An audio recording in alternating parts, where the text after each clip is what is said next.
আকাশও হ্যাকারের উদ্দেশ্য সম্পর্কে জানতে পেরে ভয়ানক রকমের আশ্চর্য হয়ে যায়। কারণ হ্যাকার ফায়ার সেল অ্যাটাকের প্রস্তুতি নিচ্ছে, আর এই ফায়ার সেল অ্যাটাক কতটা ভয়ঙ্কর তার সম্পর্কে কোনো আইডিয়া কারোর নেই। ফায়ারলেস অ্যাটাকের আসল রীতি হচ্ছে অনেক বড় কোনো ধ্বংসযজ্ঞ চালানো, যেমন পুরো একটা শহর বা দেশকে একেবারে পঙ্গু বানিয়ে দেওয়ায় বিভিন্ন রকম ভাবে ক্ষতিগ্রস্ত করে, বিশেষ করে অর্থনৈতিক দিক থেকে। আর ফায়ার সেল হচ্ছে মূলত 3 স্টেপের সিস্টেমিক একটা অ্যাটাক প্যাটার্ন। প্রথম স্টেপে ট্রান্সপোর্ট কন্ট্রোল নেওয়া, দ্বিতীয় স্টেপে সমস্ত টেলিকম কানেকশনের অ্যাক্সেস নেওয়া, তৃতীয় স্টেপে তারা ওইসব জিনিসের অ্যাক্সেস রপ্ত করবে যেসব জিনিস কম্পিউটার কমান্ড বা কম্পিউটার দ্বারা পরিচালনা করা হয়। এর মধ্যে বিভিন্ন রকম প্রতিষ্ঠানও আছে, কারণ কর্মপ্রতিষ্ঠানের সমস্ত কাজকর্মে কম্পিউটার দ্বারা করা হয়। এক কথায় রাজনৈতিক দুর্যোগ চালু করার জন্য এই ফায়ার সেল করা। হ্যাকাররা মাঝে মধ্যে বিভিন্ন কর্মপ্রতিষ্ঠানে কম্পিউটার অ্যাক্সেস নিয়ে টাকার জন্য যেসব কাজ করে সেটাকেও এক স্টেপে ফায়ার সেল বলা হয়। আকাশ এখনো শকড হয়ে আছে সমস্ত কিছু দেখে। লেডি হ্যাকারকে নিয়ে সে যতটা ধারণা করেছে, লেডি হ্যাকার তার সেই ধারণা চাইতে অধিক বেশি ডেঞ্জারাস, এটা আকাশ বুঝতে পেরে গেছে। কম্পিউটার স্ক্রিনে তাকিয়ে হ্যাকারের কুকীর্তির নিউজ দেখছে। আকাশে বর্তমান অসহায় হয়ে তাকিয়ে দেখা ছাড়া আর কোনো কিছু করবার মতো নেই।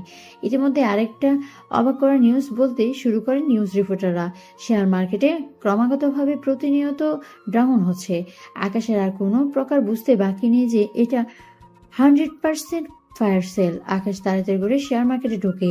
নিউজে যা বলেছে আকাশ শেয়ার মার্কেটে ঢোকে তা দেখে সব সত্যি। শেয়ার মার্কেটে কোনো কারণে ডাউন হওয়ায় লোকজন নিজেদের শেয়ারগুলো প্রাপ্য দাম থেকে অনেক গুণ কম করে বিক্রি করে দিচ্ছে। হুট করে এভাবে শেয়ার মার্কেট ডাউন হয়ে যাওয়ার কারণ জানতে আকাশ বিষয়টার উপর কিছু সময় রিসার্চ করার পর আকাশ যথাযথ কারণটা খুঁজে পেয়ে যায়। প্রকৃতি অর্থে শেয়ার মার্কেটে ডাউন হয়নি, কেউ সমস্ত শেয়ার মার্কেটকে হ্যাক করে সবগুলো শেয়ারকে ডাউন শো করাচ্ছে, যেটা দেখতে পেয়ে লোকজন নিজেদের টাকা বাঁচানোর প্রতিক্রিয়া নিজেরাই শেয়ার মার্কেট ডাউন করে ফেলেছে।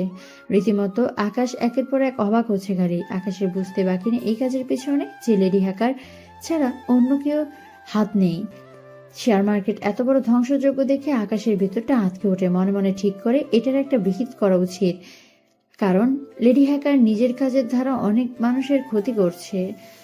আকাশ সমস্যার সমাধান করতে পেরে নিজের আসল ফর্মে ডার্ক ওয়ার্ল্ডে প্রবেশ করে। ডার্ক ওয়ার্ল্ডের ইউজাররা যার স্পাইডার সম্পর্কে জানেন এবং বিভিন্ন হ্যাকাররা স্পাইডারকে দেখতে পেয়ে প্রচন্ড পরিমাণ অবাক হয়। অনেকে ডার্ক ওয়েব থেকে চলে যেতে শুরু করে স্পাইডারের ভয়ে, কারণ স্পাইডার হচ্ছে কালো দুনিয়ার আন্ডারগ্রাউন্ড, মানে মুকুটবিহীন এক রাজা। স্পাইডারের চোখে কেউ একবার পড়ে গেলে তার আর নিস্তার নেই। বহু পূর্বে স্পাইডারের সাথে ডার্ক ওয়ার্ল্ডের অনেক বড় একটা হ্যাকারের টিমের ঝামেলা করেছিল, কিন্তু স্পাইডার তাদের পুরো টিম এমন নাজেহাল করেছিল যে তাদের অস্তিত্ব সহ মুছে গেছে ডার্ক ওয়ার্ল্ড থেকে। আকাশ বিষয়টা বুঝতে পেরে নিজেই হ্যাকারদের সাথে কমিউনিকেট বা যোগাযোগ করতে শুরু করে, আর সবাইকে বলে তাকে দেখে ভয় পাওয়ার কিছু নেই, সে কারো ক্ষতি করবে না যদি না কেউ তার দিকে আঙুল বাঁকায়। এছাড়া সবাইকে একই মেসেজ দিয়ে বলে, আমার একটা সাহায্য প্রয়োজন। অবশ্য আমি চাইলেই সেটা নিজেই করতে পারতাম, তবে এতে আমার কিছুটা অতিরিক্ত সময় লেগে যাবে। বর্তমানে আমার পক্ষে 1 সেকেন্ডের সময় নষ্ট করাটাও অনেক ক্ষতির কারণ হয়ে যাবে। তাই তোমরা সবাই শেয়ার মার্কেটে যাদের যাদের শেয়ার আছে তাদের সাথে যোগাযোগ করে বুঝিয়ে বলবে তারা যেন কম টাকায় শেয়ার বিক্রি না করে, কারণ শেয়ার মার্কেট ডাউন হয়নি, সেটাকে ডাউন শো করা হয়েছে। তবে তোমরা হ্যাকারের কথাটা তাদের বলো না, অন্যভাবে তাদের বোঝাবে। আর যদি আমি শেয়ার মার্কেট ঠিক করার চেষ্টা করছি। আকাশের কথায় সবাই খুশি মনে মেনে নেয়, কারণ আকাশ মানে স্পাইডার, আর স্পাইডারের সাথে মিলে কাজ করা মানে অনেক বড় কিছু। 30-35 জনের একটা টিম আকাশের কথায়, স্পাইডারের কথায় শেয়ার মার্কেটে যাদের শেয়ার হোল্ড আছে তাদের সকলের সাথে যোগাযোগ করতে শুরু করে। আকাশ হ্যাকারের টিমকে কাজে লাগিয়ে সে শেয়ার মার্কেটের পিছনে হাত পা ধুয়ে লেগে পড়ে। ঘন্টা দুয়েক চেষ্টার পর আকাশ শেয়ার মার্কেটের পুরো অ্যাক্সেস লেডি হ্যাকারের কাছ থেকে নিজের আওতায় নিয়ে নেয়। এরপর একটা কমিউনিটি এলানের মাধ্যমে সকলকে জানিয়ে দেয় শেয়ার মার্কেটে কোনো একটা সমস্যার কারণে ডাউন শো করছে। প্রকৃত অর্থে শেয়ার মার্কেট ডাউন হয়নি, আর বর্তমানে শেয়ার মার্কেট আগের সচল আছে। আপনারা কেউ আর নিজের শেয়ার কম টাকায় বিক্রি করবেন না। আকাশ শেয়ার মার্কেটে কমিউনিটি এলান দিয়ে শেয়ার মার্কেটের আসল তত্ত্বাবধানে যিনি আছেন তেনার সাথে মেলের মাধ্যমে যোগাযোগ করে সমস্ত অ্যাক্সেস বুঝিয়ে দেয়। তাছাড়া আসল কারণটা তাকে জানিয়ে দেয় যে শেয়ার মার্কেট কোনো এক হ্যাকার হ্যাক করে সেটা ডাউন শো করেছে, আর সে হ্যাকারের বিষয়টা লুকিয়ে সকলকে অন্যভাবে জানানো কারণ হচ্ছে কেউ যাতে ভয় না পায়। না হয়তো আসল কারণ জানে লোকজনকে যতই বোঝানো হোক না, তারা হ্যাকারের ভয়ে নিজেদের শেয়ার ঠিকই কম দামে বিক্রি করে দেবে। শেয়ার মার্কেটের তত্ত্বাবধানে যিনি আছেন তিনি আকাশের উপর খুশি হয়ে আকাশকে ধন্যবাদ জানিয়ে একটা মেল করে। এছাড়া আকাশের সাথে সরাসরি দেখা করার জন্য একটা প্রস্তাব দেয়, কিন্তু আকাশ তাতে সম্মতি জানায় না, কারণ আকাশ এটা করলে সকলের সামনে হাইলাইট হয়ে যাবে। আকাশ সমস্ত কিছু বুঝিয়ে দিয়ে যোগাযোগ বন্ধ করে দেয়। আকাশের এখন অনেকটা শান্তি লাগছে লেডি হ্যাকারের হাত থেকে শেয়ার মার্কেটকে বাঁচাতে পেরে। আকাশ কাজটা করে খুশি হলেও হ্যাকার প্রচন্ড রেগে যায় আকাশের ওপর। হ্যাকারের মাথা খারাপ হয়ে যাচ্ছে তার কাছে বাধা দেওয়ায়। হ্যাকার আকাশের ওপর রাগ মেটাতে না পেরে সেই রাগ মেটানোর জন্য আরো বড় রকমের ধামাকা করার পরিকল্পনা করে। অন্যদিকে সেদিন রাত 8টার দিকে গভর্নমেন্ট ডিফেন্সের পার্সোনাল সার্ভার থেকে কেউ তাদের গুরুত্বপূর্ণ কিছু ডাটা অপরিচিত একটা সার্ভারে সরিয়ে ফেলে। ডাটাগুলো এতটাই গুরুত্বপূর্ণ যে সেটা যদি কোনো ভুল মানুষের হাতে পড়ে তাহলে সে চাইলে দেশের ডিফেন্স সিস্টেমকেও নাড়িয়ে দিতে পারবে। এছাড়া চাইলে সরকারের অনেক গুরুত্বপূর্ণ তথ্য বা সে লিক করে দিতে পারে। গুরুত্বপূর্ণ এই ডাটাগুলো সেনাবাহিনীদের প্রাইভেসিতে ছিল এবং সেসব এনক্রিপশন করে রাখা হয়েছিল। ডেটা এনক্রিপশন হলো একটি প্রক্রিয়া যেখানে প্লেন টেক্সট ডেটাগুলো সাইফার টেক্সট ডেটাতে রূপান্তরিত হয়। সুতরাং ডেটা এনক্রিপশন বা ডেটা এনক্রিপ্ট করার অর্থ হলো সেসব আর কোনো মানুষ বুঝতে না পারে, আর সেসব বুঝতে হলে এনক্রিপ্ট করা ডেটাগুলো আবার ডিক্রিপ্ট করতে হবে। এর ফলে ডাটাগুলো বোঝানোর উপযোগী হয়ে ওঠে, অর্থাৎ প্রকৃত রূপে ফিরে আসবে। আর ডাটা এনক্রিপশনের মাধ্যমে ডাটার গোপনীয়তা বজায় রাখা হয়। এটি হলো অপরিচিত কেউ সার্ভারে ঢুকে গোপন তথ্য না পাওয়া এনকোডিং প্রক্রিয়া। তথ্য সঞ্চালনের ক্ষেত্রে এনক্রিপশন বিশেষভাবে প্রয়োগ করা হয়। এতে এক ধরনের ডাটা সিকোয়েন্স রাখা হয়। এই ডাটা সিকোয়েন্সকে বলা হয় এনক্রিপশন কি। ডাটাবেস ডাটা নিরাপত্তা নিশ্চিত করার জন্য ডাটা এনক্রিপ্ট করার প্রয়োজনীয়তা দেখায়। উপযুক্ত ডিসাইফার কোড বা ডিক্রিপ্ট পদ্ধতি জানা না থাকলে ওই ডাটা কেউ অ্যাক্সেস করতে পারলেও ব্যবহার করতে পারবে না। এনক্রিপ্ট করা ডাটা ব্যবহারের পূর্বে তা ডিসাইফার কোড দিয়ে ডিক্রিপ্ট করে নিতে হয়। সেনাবাহিনীর সাইবার সিকিউরিটি এক্সপার্টরা আপ্রাণ চেষ্টা চালাতে শুরু করে ডাটাগুলো উদ্ধারের লক্ষ্যে। দীর্ঘ 3 ঘন্টার প্রচেষ্টার পর অপরিচিত সার্ভারের সন্ধান হাতে লাগে, কিন্তু তখনই হুট করে তাদের কাজে বাধা চলে আসে। পাওয়ার লাইন খুলে দিলে যেমন কম্পিউটার অ্যাক্টিভিটি অফলাইন হয়ে যায়, ঠিক তদ্রূপভাবে কিছু একটা করে সার্ভারটাকে অফলাইন করে দেয় হ্যাকার। না হয়তো অন্য কিছু করতে পারে, তবে সেটা সঠিক করে বলা যাচ্ছে না, যাতে করে সার্ভারটি তার ভিজিট করা যায় না। সমস্ত কিছুর প্রতিক্রিয়া একই রকম। মোট কথা, যে যতটা চেষ্টা করুক না কেন সার্ভারের সন্ধান এখন খুঁজে বের করা এক প্রকার অসম্ভব। ফাইল উদ্ধার করতে না পারায় সবার কপালে ফোটা ফোটা গাম জমতে শুরু করে। ওপরের লেভেলের এখন কি জবাবদিহিতা করবে সেটাই তারা বুঝে উঠতে পারছে না। এক কথায় তাদের চাকরি শেষ। সাথে আরো কত কি হয় তাদের সাথে সেটা বলা মুশকিল। ক্যাম্প কমান্ডারের কাছেও এ খবর চলে গেছে। ক্যাম্প কমান্ডার তার ডিপার্টমেন্টের সাইবার সিকিউরিটি নিরাপত্তা কর্মীদেরকে ইতিমধ্যে বকাঝকা করতে শুরু করেছে, কারণ এই খবর যখন আরো উপরে লেভেলে যাবে তখন তার নিজের অবস্থা 12টা বাজবে। সকলের চেহারায় আতঙ্কের ছাপ। এমত অবস্থায় ক্যাম্প কমান্ডারের কাছে ফোন আসে। কথায় আছে না, যেখানে বাঘের ভয় সেখানে সন্ধে হয়। সকলে মিলে যেটা ভয় পাচ্ছিল সেটা হয়েছে। রফিকুল নামক সেনাবাহিনীর অনেক বড় একজন অফিসার ফোন করেছে। ক্যাম্প কমান্ডার ফোন ধরতেই অপর পাশ থেকে রফিকুল নামক বড় অফিসারটা বলে ওঠে, তোদের সব কয়টার চাকরি আমি খেয়ে দেব। তোরা বসে বসে কি করছিস যে তোদের কাছ থেকে এত গুরুত্বপূর্ণ ডাটা হ্যাকার চুরি করে নিয়ে যায়? জলদি কিছু একটা কর, না হয় সব কয়টার অবস্থা খারাপ করে দেব তোদের। রফিকুল সাহেব ক্যাম্প কমান্ডারকে কথাগুলো শুনিয়ে ফোন রেখে দেয়। ক্যাম্প কমান্ডার কি করবে কিছুই মাথায় কাজ করছে না। সাইবার সিকিউরিটি সিনিয়র বা প্রধানকে শান্ত মাথায় বলে কিছু একটা করতে, কারণ তিনি ভালো করে জানেন এখন মেজাজ গরম করে যত যাই বলুক না কিছুই হবে না। আর তাছাড়া এতে তার লোকেদের কোনো দোষ নেই। তাই সে শান্ত মাথায় সাইবার সিকিউরিটি প্রধানকে যে কোনো উপায়ে সব ঠিক করতে বলে। সাইবার সিকিউরিটি প্রধান তার টিমকে বাকি সদস্যকে নিয়ে দ্বিতীয়বারের মতো চেষ্টা করে, কিন্তু এবার তারা সফল হলো না। এমন সময় তাদের কাছে একটা মেইল আসে। তারা মেইলটা ওপেন করতে সেই গুরুত্বপূর্ণ এনক্রিপ্ট ডেটাগুলো সন্ধান পেয়ে যায়।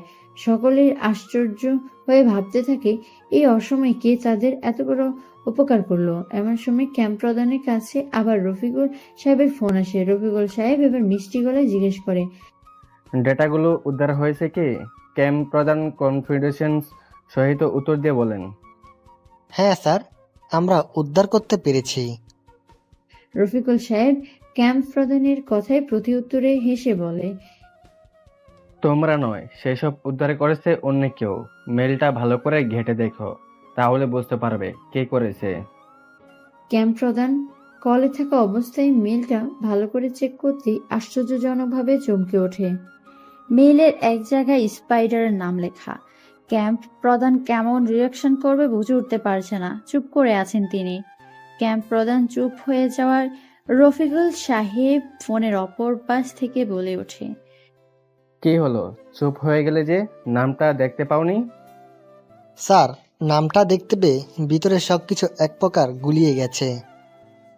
সামান্য একটা নাম দেখে তোমার ভিতরে গুলিয়ে গেছে মানে এটা কি বুঝলাম না। স্যার, আপনার কথা শুনে যা বুঝতে পারলাম তা হচ্ছে আপনাকে মানেটা না বুঝিয়ে বললে আপনি কখনোই বুঝতে পারবেন না। স্যার, এই নামটা আপনার কাছে সামান্য হলো আমার কাছে মোটেও সামান্য না। এই নামটা যে কত বড় আতঙ্ক আপনি ডার্ক ওয়ার্ল্ডে না গেলে বুঝতে পারবেন না। তবে সমস্যা নেই, আমি আপনাকে বুঝিয়ে বলছি। স্যার, এই স্পাইডার হয়েছে ডার্ক ওয়ার্ল্ড বা ডার্ক ওয়েবে বড় হ্যাকার।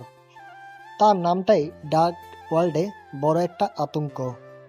আর এই মানুষটার পিছনে যে মানুষটা রয়েছে তার মধ্যে অসম্ভবকে সম্ভব করা অনেক গুণ ক্ষমতা রয়েছে।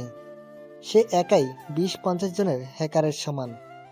তাকে বিট করার বা তাকে টক্কর দেওয়ার কলসা এখনো কারোর ভিতরে জন্মায় নাই।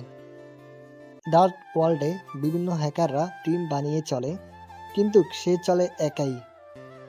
এক কথায় বলতে গেলে গ্যাং নিয়ে চলাচল করে গ্যাংস্টার, আর যে একা চলে তাকে বলা হয় মনস্টার। তার হ্যাকিংয়ের স্টাইল যে কত ভয়ঙ্কর যে লোকজন দলবদ্ধ হয়ে চলার পরও তার সাহসে কুলি উঠে না তার সাথে কিছু করার। কারণ সবাই ভালো করে জানে স্পাইডারের মাথা একবার বিগড়ে গেলে সকলের দুর্ঘটনা ঘটবে। ক্যাম্প প্রধানের কথা শুনে রীতিমতো রফিকুল সাহেবের গায়ের পশম নাড়া দিয়ে উঠেছে। আশ্চর্য হয়ে ক্যাম্প প্রধানকে বলে, কি বলছো, সত্যি নাকি এসব? স্যার, মিথ্যার কোনো কারণে নেই। কিন্তু স্যার, আপনি জানলেন কি করে ডাটাগুলো সে উদ্ধার করেছে? কারণ আমার কাছেও একটু আগে একটা মেল এসেছে, সেখানে স্পাইডার নামে লেখা ছিল। স্যার, অনেক শুক্রিয়া সৃষ্টিকর্তার কাছে, কারণ তিনি আমাদের স্পাইডার মাধ্যমে সাহায্য করেছে। অনেক বড় বাসা বেঁচে গেছি আমরা।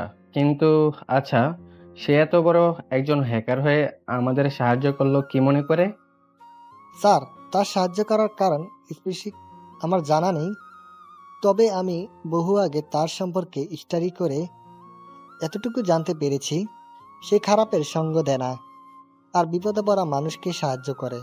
সে হয়তো সে মনোবলটার কারণে আমাদের সাহায্য করেছে। আচ্ছা, যাই হোক, সে যে কারণেই করুক না কেন, আপাতত আমরা একটা বড়সড় বিপদের হাত থেকে তার দ্বারা বেঁচে গিয়েছি, এটাই বড় কথা। তবে শোনো, তুমি তার সাথে যোগাযোগ করার চেষ্টা করো, কারণ তাকে আমাদের অনেক কাজে লাগতে পারে। এমন একজন হ্যাকারকে নিজেদের সঙ্গে রাখা অনেক বড় প্লাস পয়েন্ট। ঠিক আছে স্যার, আমি যোগাযোগ করার চেষ্টা করছি।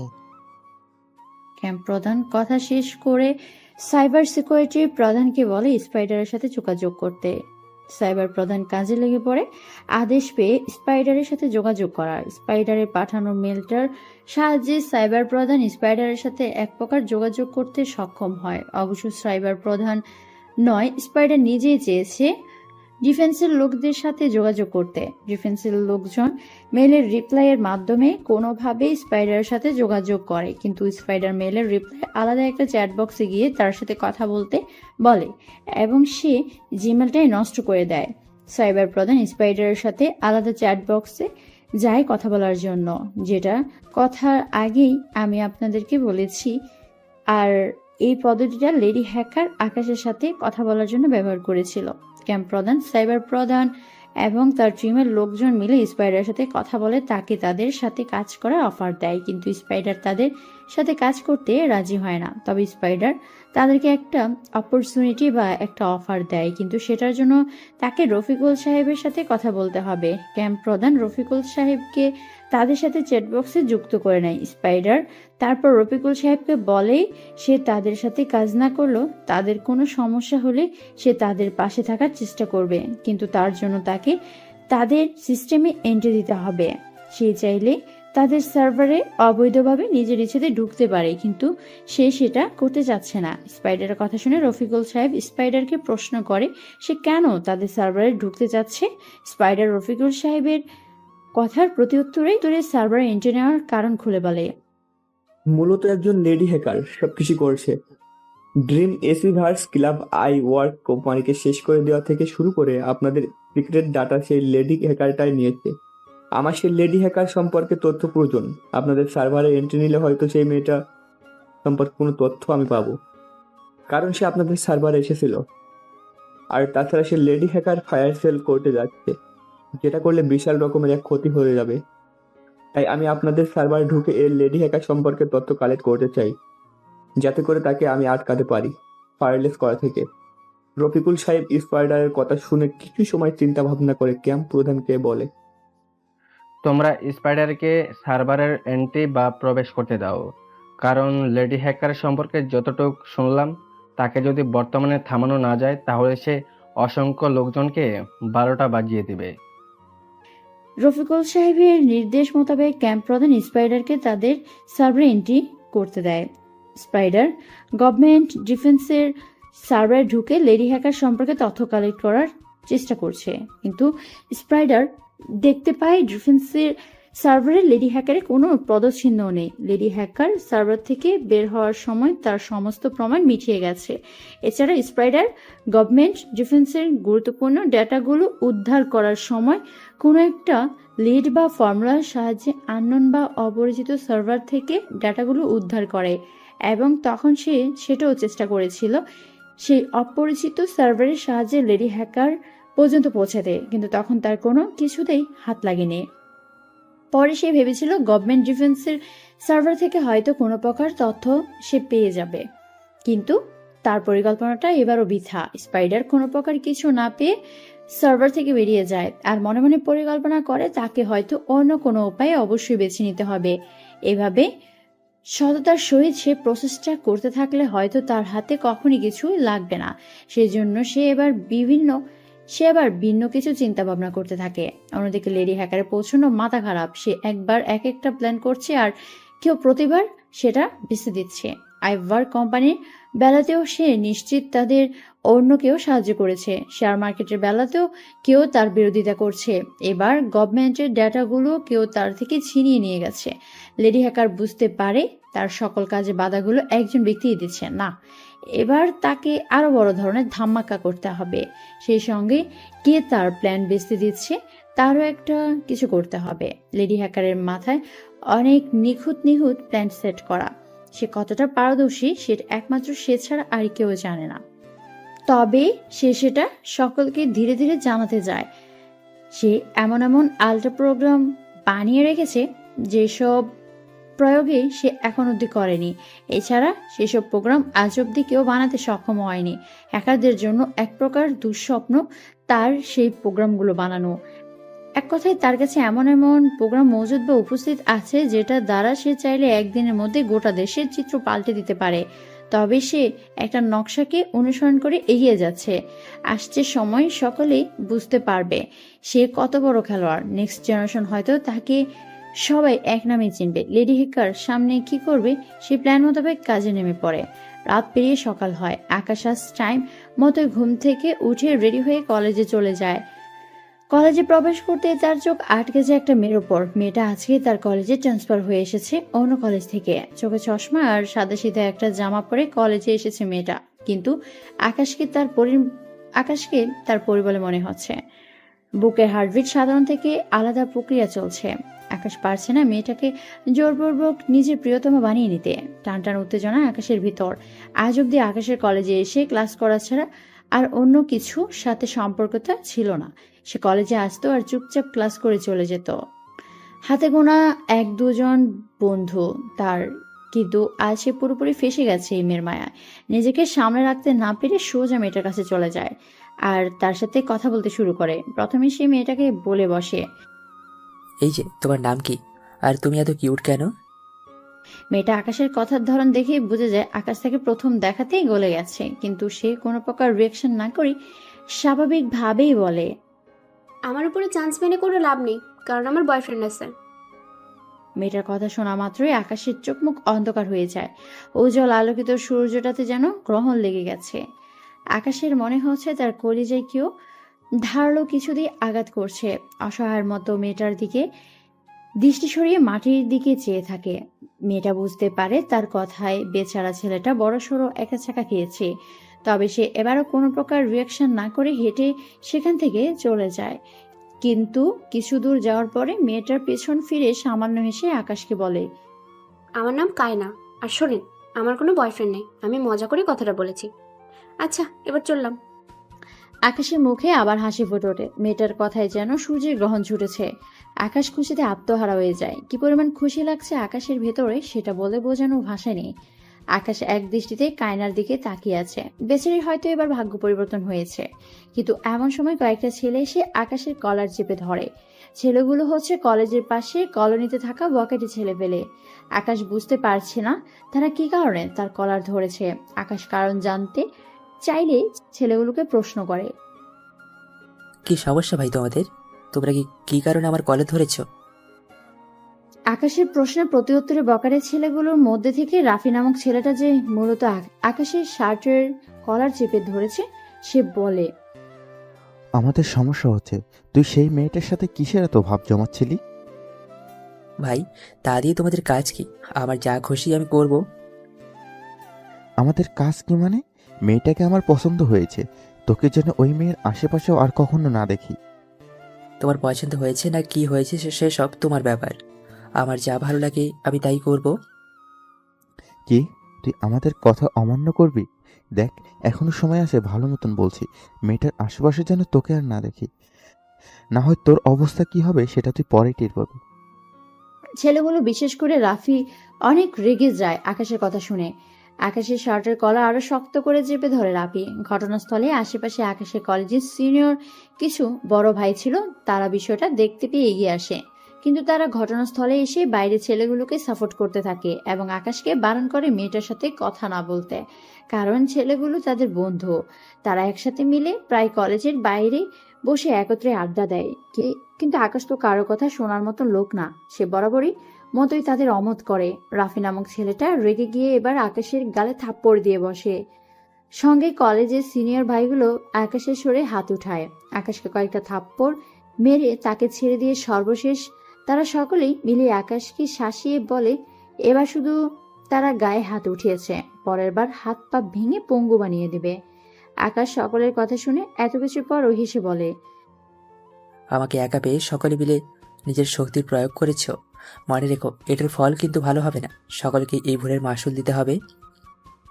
রাফি নামক ছেলেটা আকাশের কথা শুনে ক্রমাগত আরো রেগে যায়। আকাশের পেটে সজোরে লাথি দিয়ে তাকে মাটিতে ফেলে দিয়ে মারতে শুরু করে। আকাশের শার্ট ছিঁড়ে ফেলার পাশাপাশি জুতার সোল্ডের আঘাত আকাশের পেটে জখম হয়ে যায় এবং সেখান থেকে রক্ত বেরোতে শুরু করে।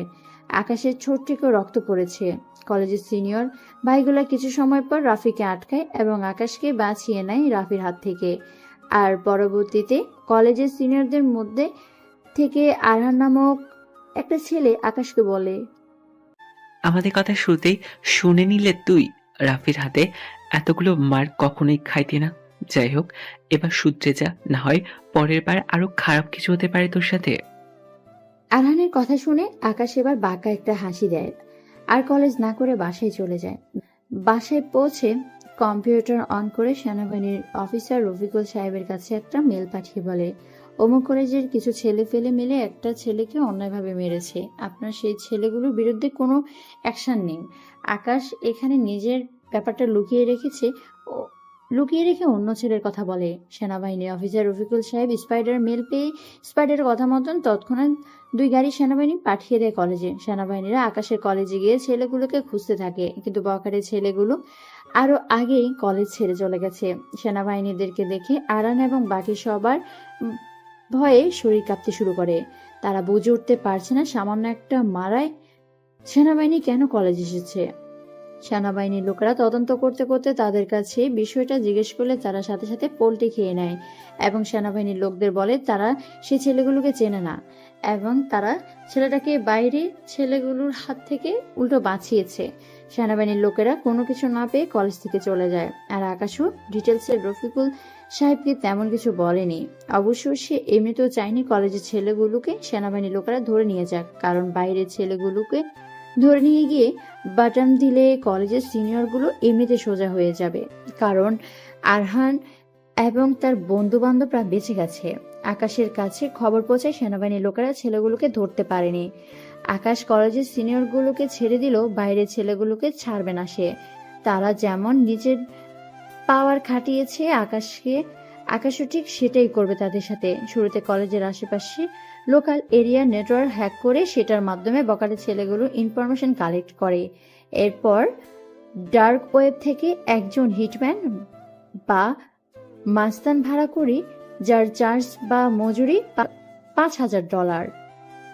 আর তারা মূলত টাকার বিনিময়ে বিভিন্ন কাজ করে থাকে। কিন্তু হিটম্যান যখন স্পাইডারকে দেখতে পায় তখন সে নক্ষত্রের কোনো টুকরো পেয়েছে মতন খুশি হয়ে যায়, আর সে কোনো প্রকার মজুরি ছাড়াই কাজটা নিয়ে নেয়। আকাশ কি করতে হবে সমস্ত কিছু বুঝিয়ে দেয় হিটম্যানকে।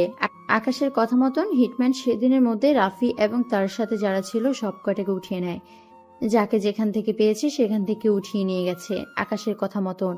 পরদিন সকালবেলা আকাশ রেডি হয়ে কলেজে চলে যায়, কিন্তু কলেজে পৌঁছানোর পর গেট দিয়ে ভিতরে প্রবেশ করার ঠিক আগ মুহূর্তে তার সামনে একটা কালো রঙের মাইক্রো এসে দাঁড়ায়। আকাশ কোনো কিছু বুঝে ওঠার আগেই মাইক্রোর ভিতর থেকে মুখোশ পরিধান করা কয়েকজন লোক বেরিয়ে এসে আকাশকে জোরপূর্বক মাইক্রোতে উঠিয়ে নিয়ে চলে যায়। আকাশকে একটা রুমের মধ্যে চেয়ারের সাহায্যে বেঁধে রাখা হয়েছে। আকাশ এখনো কোনো কিছু বুঝে উঠতে পারছে না। লোকগুলো তাকে ধরে এনে একলা একটা রুমের মধ্যে বেঁধে রেখেছে। রুম থেকে বেরিয়ে গেছে। রুমের মধ্যে সে ছাড়া আর কেউ নেই। 4 দেয়ালের মাঝে বন্দী অবস্থায় বসে আছে। হাতের বাঁধন খুলবার বৃথা চেষ্টা চালাচ্ছে, কিন্তু কোনোভাবেই সেটা সম্ভব হচ্ছে না। আধ ঘন্টা পর লোকগুলো ফিরে আসে। আকাশ তাদেরকে দেখে কিছু জিজ্ঞেস করবে, সেই পরিস্থিতিটাও নেই, কারণ লোকগুলো আকাশের মুখটো ট্যাপ দ্বারা বেঁধে রেখেছে। মুখ থাকা সত্ত্বেও সে এখন বোবা। কিছু বলার মতন পরিস্থিতিটাও এখন তার হাতে নেই। এক দৃষ্টিতে লোকগুলোর দিকে তাকিয়ে আছে। লোকগুলো আকাশের কাছে আসার কিছু সময় পর আকাশের মুখের বাঁধন খুলে দেয় এবং সে সঙ্গে নিজেরও মুখোশ খুলে ফেলে। আকাশের মুখ থেকে বাঁধন সরাতে সে বড় বড় করে নিঃশ্বাস ফেলতে শুরু করে। এত সময় মুখে বাঁধন থাকার কারণে সে স্বস্তিতে নিঃশ্বাস ফেলতে পারছিল না। বড় বড় করে কয়েকটা নিঃশ্বাস ফেলে নিজেকে স্বাভাবিক করে। কিছুটা স্বাভাবিক হতেই সে লোকগুলোর দিকে তাকিয়ে তাদেরকে চেনে কিনা সেটা নিশ্চিত করছিল, কিন্তু সে তাদের কাউকে চিনতে পারে না। তাই সে প্রশ্ন করে, ভাই তোমরা কারা, আর তোমরা আমাকে কেন এখানে উঠিয়ে এনেছো? আকাশের কথার প্রতি উত্তরে তাকে জিম্মি করে আনা লোকজনদের মধ্যে একজন বলে ওঠে, আমরা কে সেটা দিয়ে তোর কোনো কাজ নেই। তুই আগে এটা বল, রাফি এবং আমাদের বাকি বন্ধুরা কোথায়? আকাশের প্রশ্নের ঠিকঠাক জবাব না দিলেও আকাশ তাদের কথা শুনে বুঝে ফেলে এরা রাফির বন্ধু বান্ধব। প্রশ্নের জবাবে আকাশ বলে, আমি জানি না তারা কোথায়, আর তোমরা তাদের বিষয়ে আমাকে কেন জিজ্ঞাসা করছো? দেখ, আমাদেরকে একদম মিথ্যা বলার চেষ্টা করিস না। আমরা ভালো করেই জানি তুই হয়তো রাফি এবং বাকি সবার সাথে কিছু করেছিস। কারণ গতকাল সকলে মিলে আড্ডা দেওয়ার সময় রাফি বলেছে কলেজের একটা নতুন মেয়েকে নাকি তার অনেক পছন্দ হয়েছে, কিন্তু তুই নাকি মাঝপথে বাধা হয়ে দাঁড়িয়েছিলি, যার কারণে সে তোকে মেরেছে। পরবর্তীতে তুই নাকি তাদেরকে থ্রেট বা হুমকি দিয়েছিলি, তাদের সবাইকে এই কাজের মাসুল দিতে হবে এই কথাও নাকি বলেছিলি। তাই আমাদের সকলের বিশ্বাস তুই তাদের সাথে কিছু করেছিস। এবার সত্যি করে বল, তারা এখন কোথায়? ভাইরে, তোমাদের কি মাথা খারাপ হয়ে গেছে? আমাকে দেখে কি তোমাদের এমনটা মনে হয় আমি তোমাদের বন্ধুর সাথে কিছু করব? ভাইরে, যদি এমনটাই হতো তাহলে গতকাল যখন তারা আমায় মেরেছে তখন আমি কিছু করতাম, কিন্তু আমার কপাল খারাপ, তারা আমার সাথে এত কিছু করার পরেও আমি তার প্রতিবাদে কিছুই করতে পারিনি। দেখ, আমাদেরকে বিভ্রান্ত করার চেষ্টা করিস না। আমরা ভালো করেই জানি তুই হয়তো কিছু করেছিস তাদের সাথে। এবার জলদি করে বল, তারা এখন কোথায়? আসলে ভাই, তোমাদের মাথা খারাপ হয়ে গেছে। আমি একা একটা ছেলে, তাদের সাথে কতদূর কি করব? বুঝেছি, তুই এইভাবে মুখ খুলবি না। দাঁড়া, তোর মুখ খোলার ব্যবস্থা করতেছি। ছেলেটা ধাম করে একটা থাপ্পড় লাগিয়ে দেয় আকাশের গালে, কিন্তু আকাশ তাও নিজের মুখ খোলে না। ছেলেটা আকাশের মুখ খোলার জন্য দ্বিতীয়বার আবার আকাশকে মারার জন্য প্রচেষ্টা করে। তখনই আকাশকে যে রুমে বন্দি করে রাখা হয়েছে সেই রুমের দরজায় লাথি দিয়ে ভেঙেছে কয়েকজন স্বাস্থ্যবান লোক বিশাল বড় বড় মেশিন হাতে কক্ষে প্রবেশ করে। লোকগুলোকে দেখে সকলে ভয় পেয়ে যায়। আকাশ নিজেও চমকে ওঠে লোকগুলোকে দেখে। সবকিছুই যেন সকলের মাথার উপর দিয়ে যাচ্ছে। কারো কোনো আইডিয়া নেই এই লোকগুলো কারা। লোকগুলো কক্ষে প্রবেশ করার পর রাফির সবকটা বন্দুকে অস্ত্র নিশানায় নিয়ে মাটিতে বসায়, আর রাফির বন্ধুরা ভয় পেয়ে সারেন্ডার করে মাটিতে বসে পড়ে। এরপর মেশিন হাতে লোকগুলোর মধ্যে থেকে একজন বলে ওঠে, তোদের কত বড় সাহস, তোরা ওই ছেলেকে উঠিয়ে এনেছিস? দিন দুপুরে সন্ত্রাসী করিস? হ্যাঁ, দাঁড়া, তোদের সাহায্য করছি। রাফির বন্ধুরা ভয়ে কথা বলার শক্তি হারিয়ে ফেলেছে, তাও সাহস করে আকাশের সাথে কথা বলার ছেলেটা মেশিন হাতে থাকা লোকগুলোকে বলে ওঠে, আমাদের ভুল হয়ে গেছে, প্লিজ আমাদেরকে ক্ষমা করে দিন। আমরা আমাদের বন্ধুর খোঁজ পাচ্ছিলাম না, তাই আমরা এমনটা করেছি। তোদের ক্ষমা নেই, আর তোরা কি কারণে এমনটা করছিস সেটা তোদের ব্যক্তিগত ব্যাপার। তবে যেটা করছিস ভুল করেছিস, আর সেটার জন্য তোদের শাস্তি পেতেই হবে। স্যার প্লিজ, হাত জোর করে বলছি, আমাদের ছেড়ে দিন। আমাদের অনেক বড় ভুল হয়ে গেছে, আমরা আর কোনোদিন এমনটা করব না। রাফির বন্ধুদের কথা শুনে লোকটা নিজের পরিকল্পনা পরিবর্তন করে। আর তাছাড়া রাফির বন্ধুদেরকে দেখে লোকটা ইতিমধ্যে বুঝে গেছে তারা এইরকম কাজ এই প্রথম করেছে, তাই তিনি কিছুটা নরম হয়ে বলে, আগামীতে যে করবি না তার কি নিশ্চয়তা আছে? স্যার, আমরা কখনো এমন ধরনের উল্টাপাল্টা করিনি। আমরা আমাদের বন্ধু বান্ধব কয়েকজন মিলে গতকাল খুঁজে পাচ্ছিলাম না, তাই সন্দেহজনকভাবে আমরা এই ছেলেকে উঠিয়ে নিয়ে এসেছি। তোরা কেন উঠিয়ে আনবি? তোরা তোদের বন্ধুর সন্ধান পাচ্ছিস না, সেটার জন্য প্রশাসনের সাহায্য নিবি, কিন্তু তা না করে তোরা নিজেরা কি কারণে ওকালতি করছিস? স্যার, আমাদের ভুল হয়ে গেছে, আমরা সত্যি আর আগামীতে কখনো এরূপ কাজ করব না।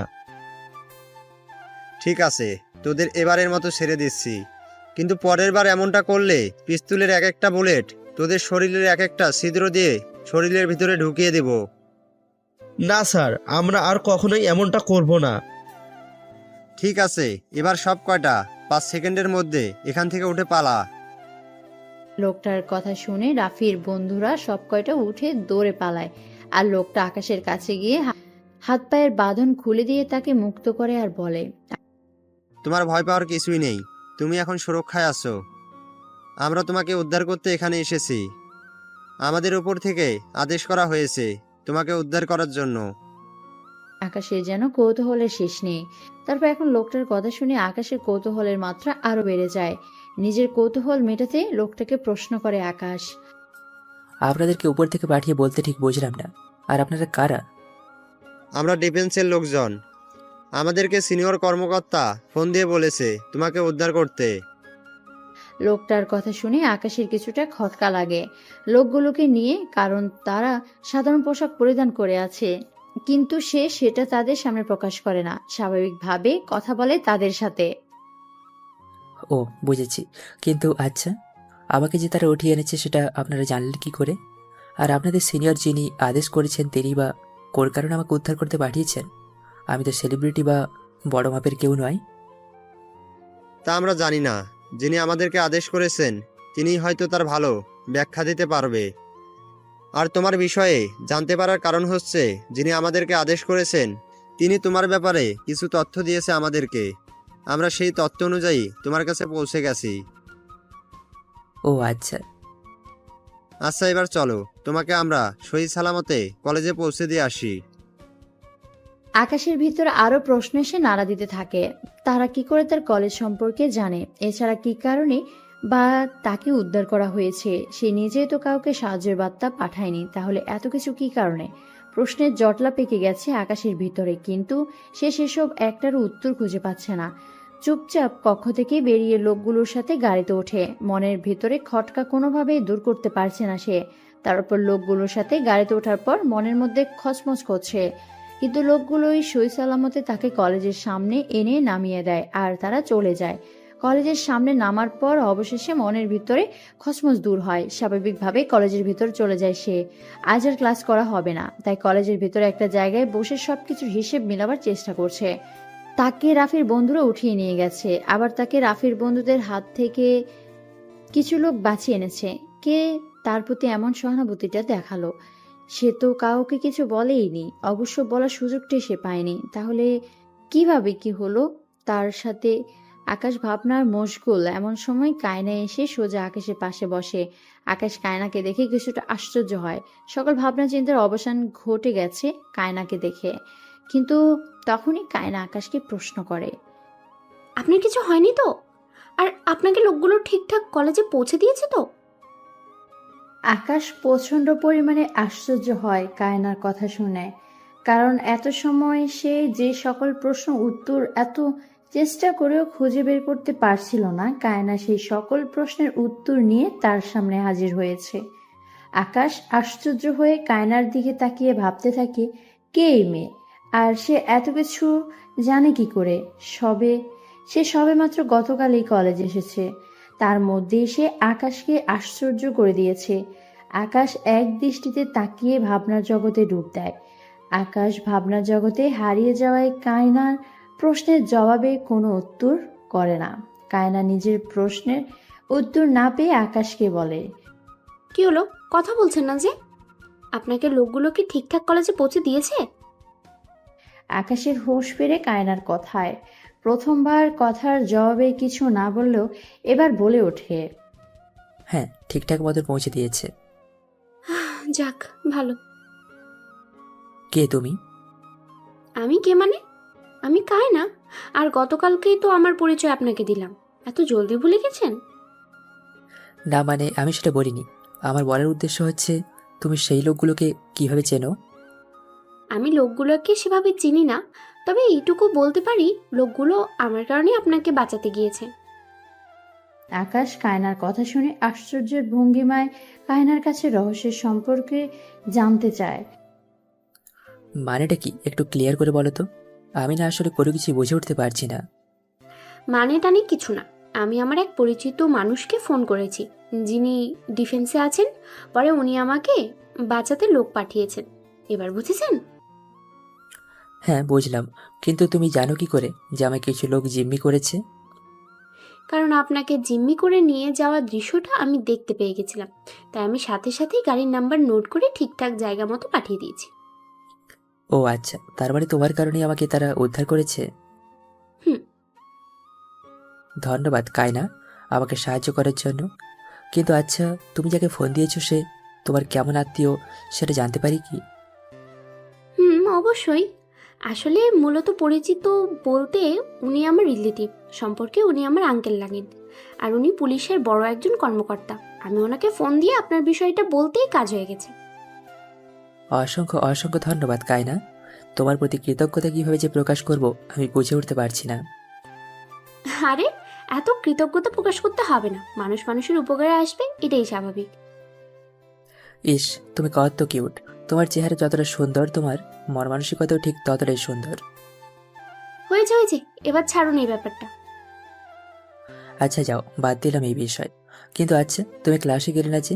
ক্লাস তো অলরেডি চলছে। তুমি ক্লাস না করে বাইরে কি করছো? আরে আপনার অপেক্ষায় ছিলাম। আমার অপেক্ষায় ছিল বলতে মানে ঠিক বুঝলাম না। আরে আপনার সাথে এত বড় একটা দুর্ঘটনা ঘটেছে, তাই অপেক্ষা করছিলাম আপনি কখন সুস্থ স্বাভাবিকভাবে ফিরে আসবেন। আকাশের মনে লাড্ডু ফুটতে শুরু করেছে কায়নার কথা শুনে। আকাশ প্রথম দেখাতে কায়নার ওপর ফিদা হয়ে গেছে। তার মধ্যে কায়নার সাথে সম্পর্কে জড়াতে বা একটা সুসম্পর্ক গড়তে অনেকটা সময় লাগার কথা, কিন্তু সেখানে উল্টো কায়নার প্রতি এতটা পজিটিভ বা কেয়ার দেখাবে সেটা আকাশ কখনোই কল্পনা করেনি। মনের ভিতরে খুশিতে উল্লাস করতে শুরু করেছে আকাশের। নিজেকে কন্ট্রোল করে না পেরে উঠে ঠুস করে কায়নাকে বলে বসে, আচ্ছা, আমি কি তোমার হাত ধরতে পারি?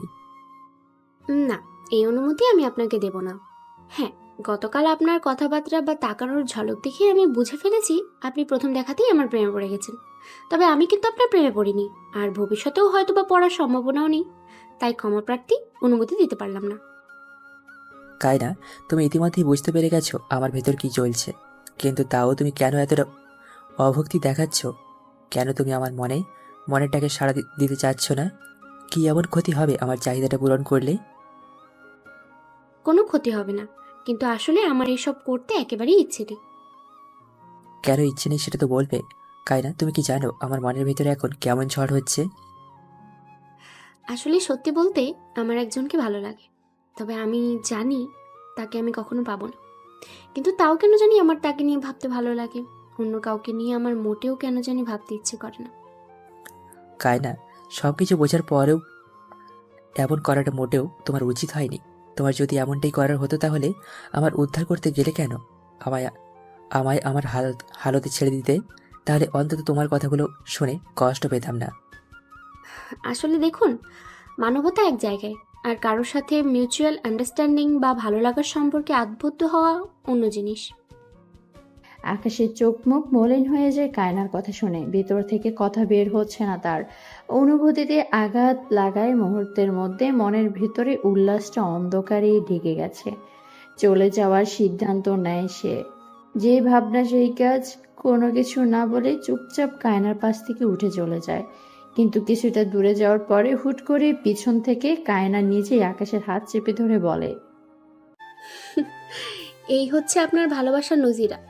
আপনি এই অল্পতেই নিজের পরাজয় মেনে নিয়েছেন। আরে আমি তো আপনাকে বলেই দিয়েছি একজনকে আমার ভালো লাগে, কিন্তু সে আমার জীবনে আসার কোনো সম্ভাবনা বা সুযোগ নেই। তবে আপনি তো পারতেন হাল না ছেড়ে চেষ্টা করতে।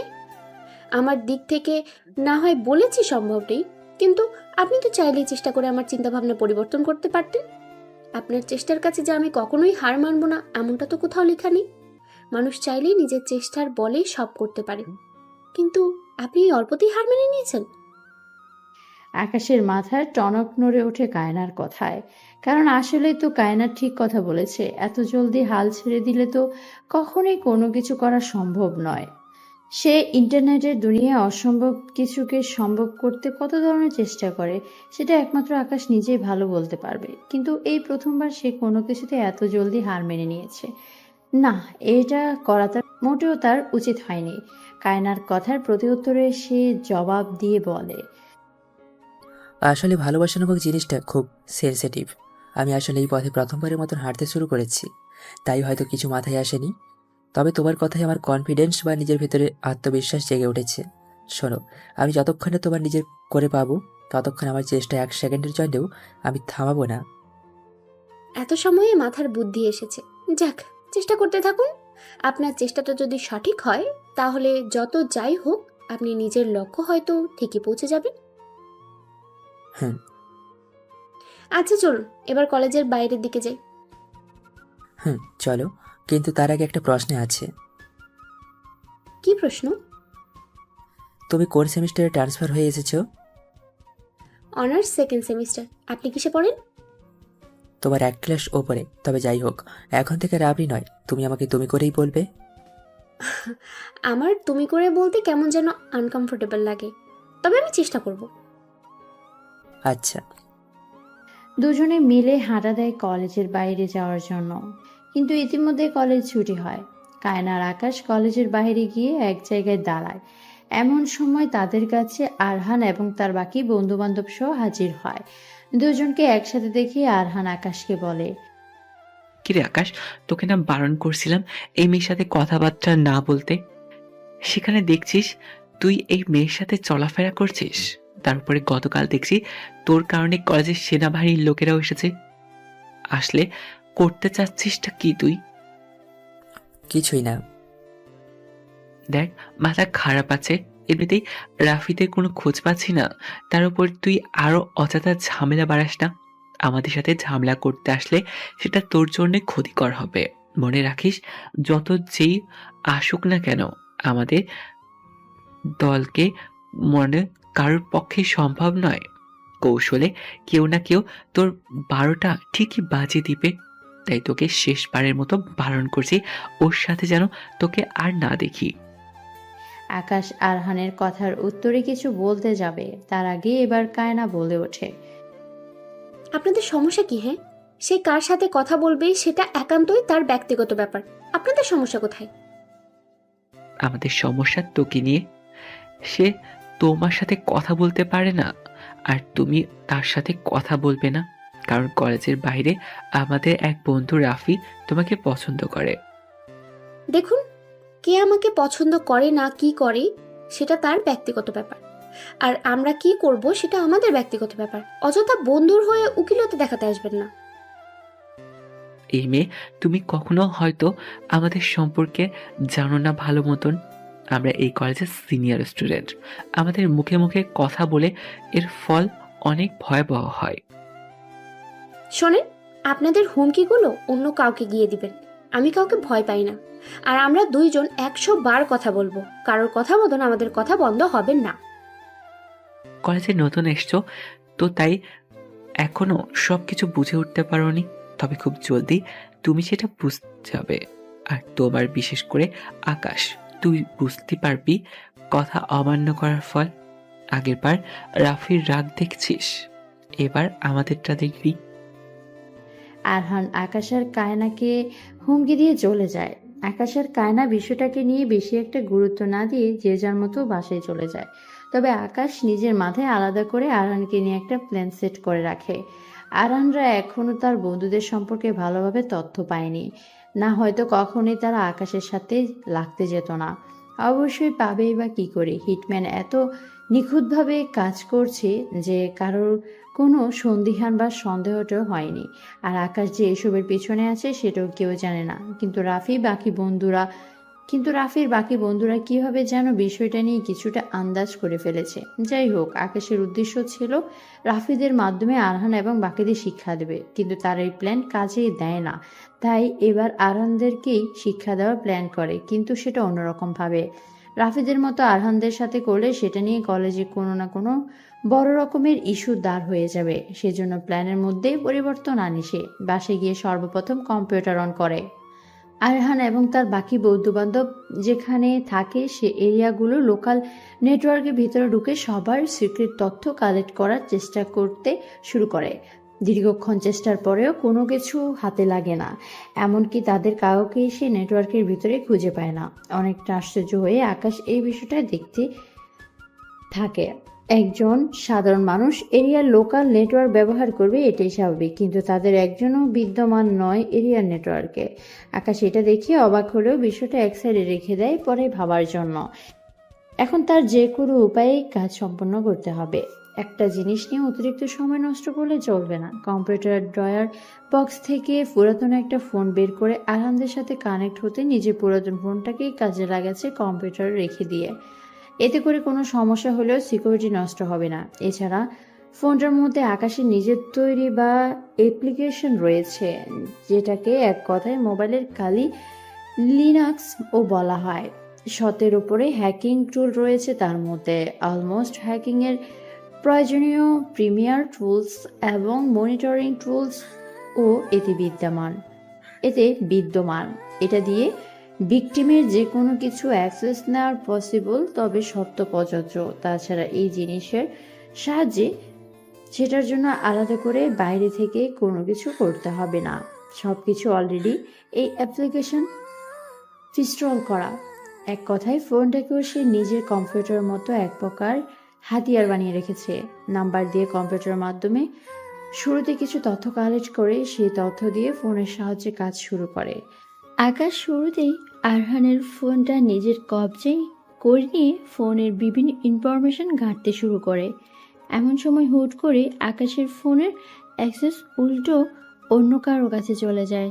আকাশ আরহানের 12টা বাজাতে গিয়ে সে নিজেই বড়সড় একটা কলে আটকা পড়ে গেছে। আকাশ পুরো তাজ্জব হয়ে যায় এই দৃশ্য দেখে। চোখ বড় হয়ে গেছে আকাশের সমস্ত কাণ্ড দেখে। সে বুঝে উঠতে পারছে না কি ঘটলো এটা তার সাথে। আসল কাহিনী খুঁজে বের করার আগেই সে দেখে তার ফোন অটোমেটিক চলতে শুরু করেছে। এবার আর তার বুঝতে বাকি নেই সে আয়নের ফোনের অ্যাক্সেস নিতে গিয়ে উল্টো অন্য কেউ তার ফোনের অ্যাক্সেস নিয়ে চলে গেছে।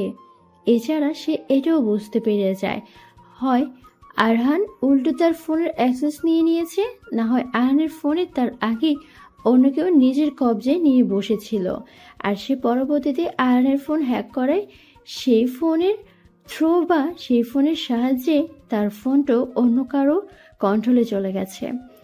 চোখের সামনে আকাশের ফোনে তার অমতে অন্য কেউ চালাচ্ছে আর সে সেটা দেখেও কিছু বলতে পারছে না।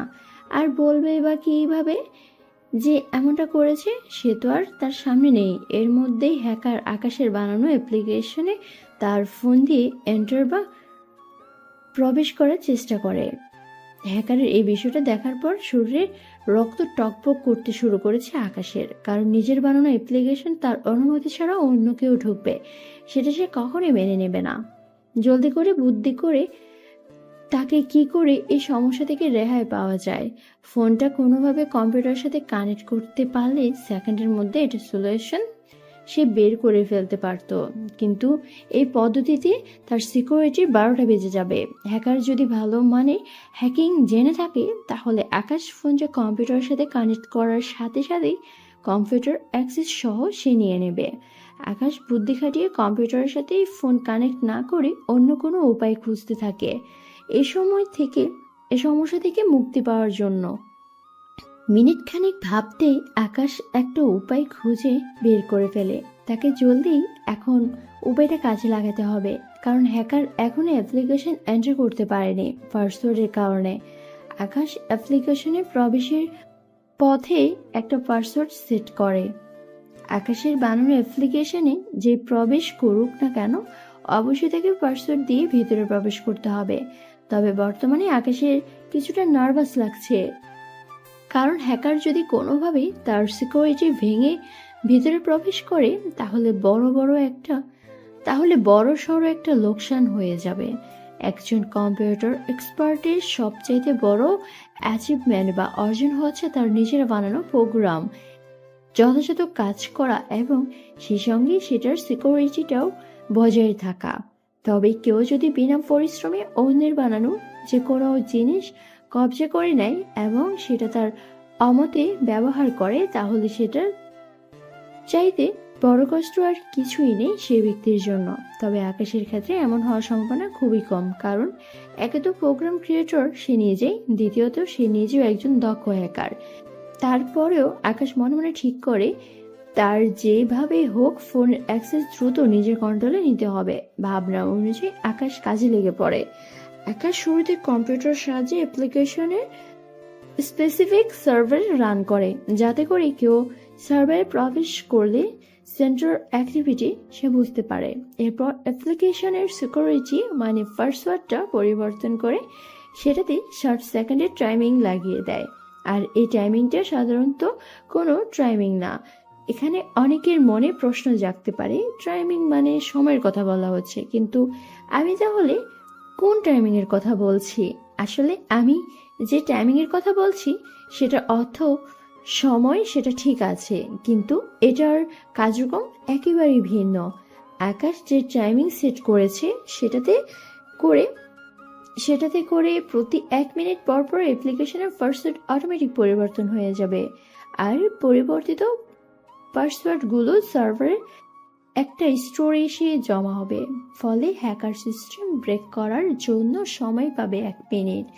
প্রতি 1 মিনিট অন্তর অন্তর হ্যাকারকে সিস্টেম ব্রেক করার জন্য পুনরায় আবার শুরু থেকে চেষ্টা করতে হবে।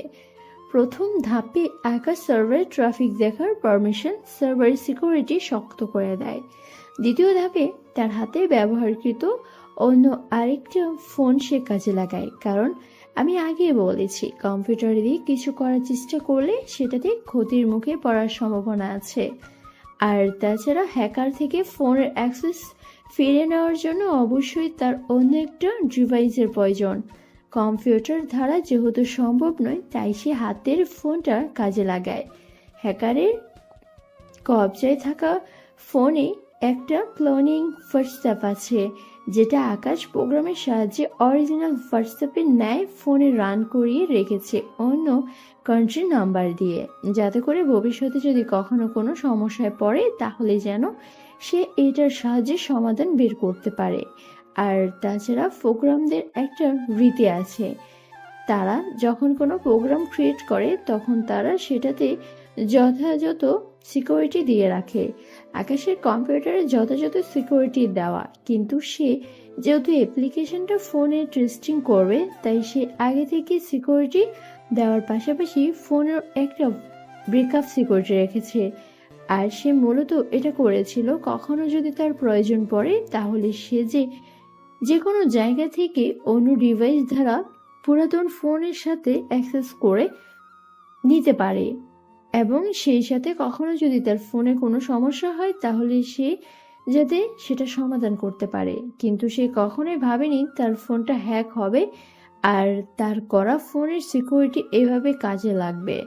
ব্যবহারকৃত ফোনে কম্পিউটার থেকে হ্যাকিং অ্যাপ্লিকেশনটা নেওয়ার পাশাপাশি হোয়াটসঅ্যাপ ক্লোনটা নিয়ে সে নিজের হ্যাক হওয়া ফোনের ওপরে অ্যাটাক করার কাজে নামে।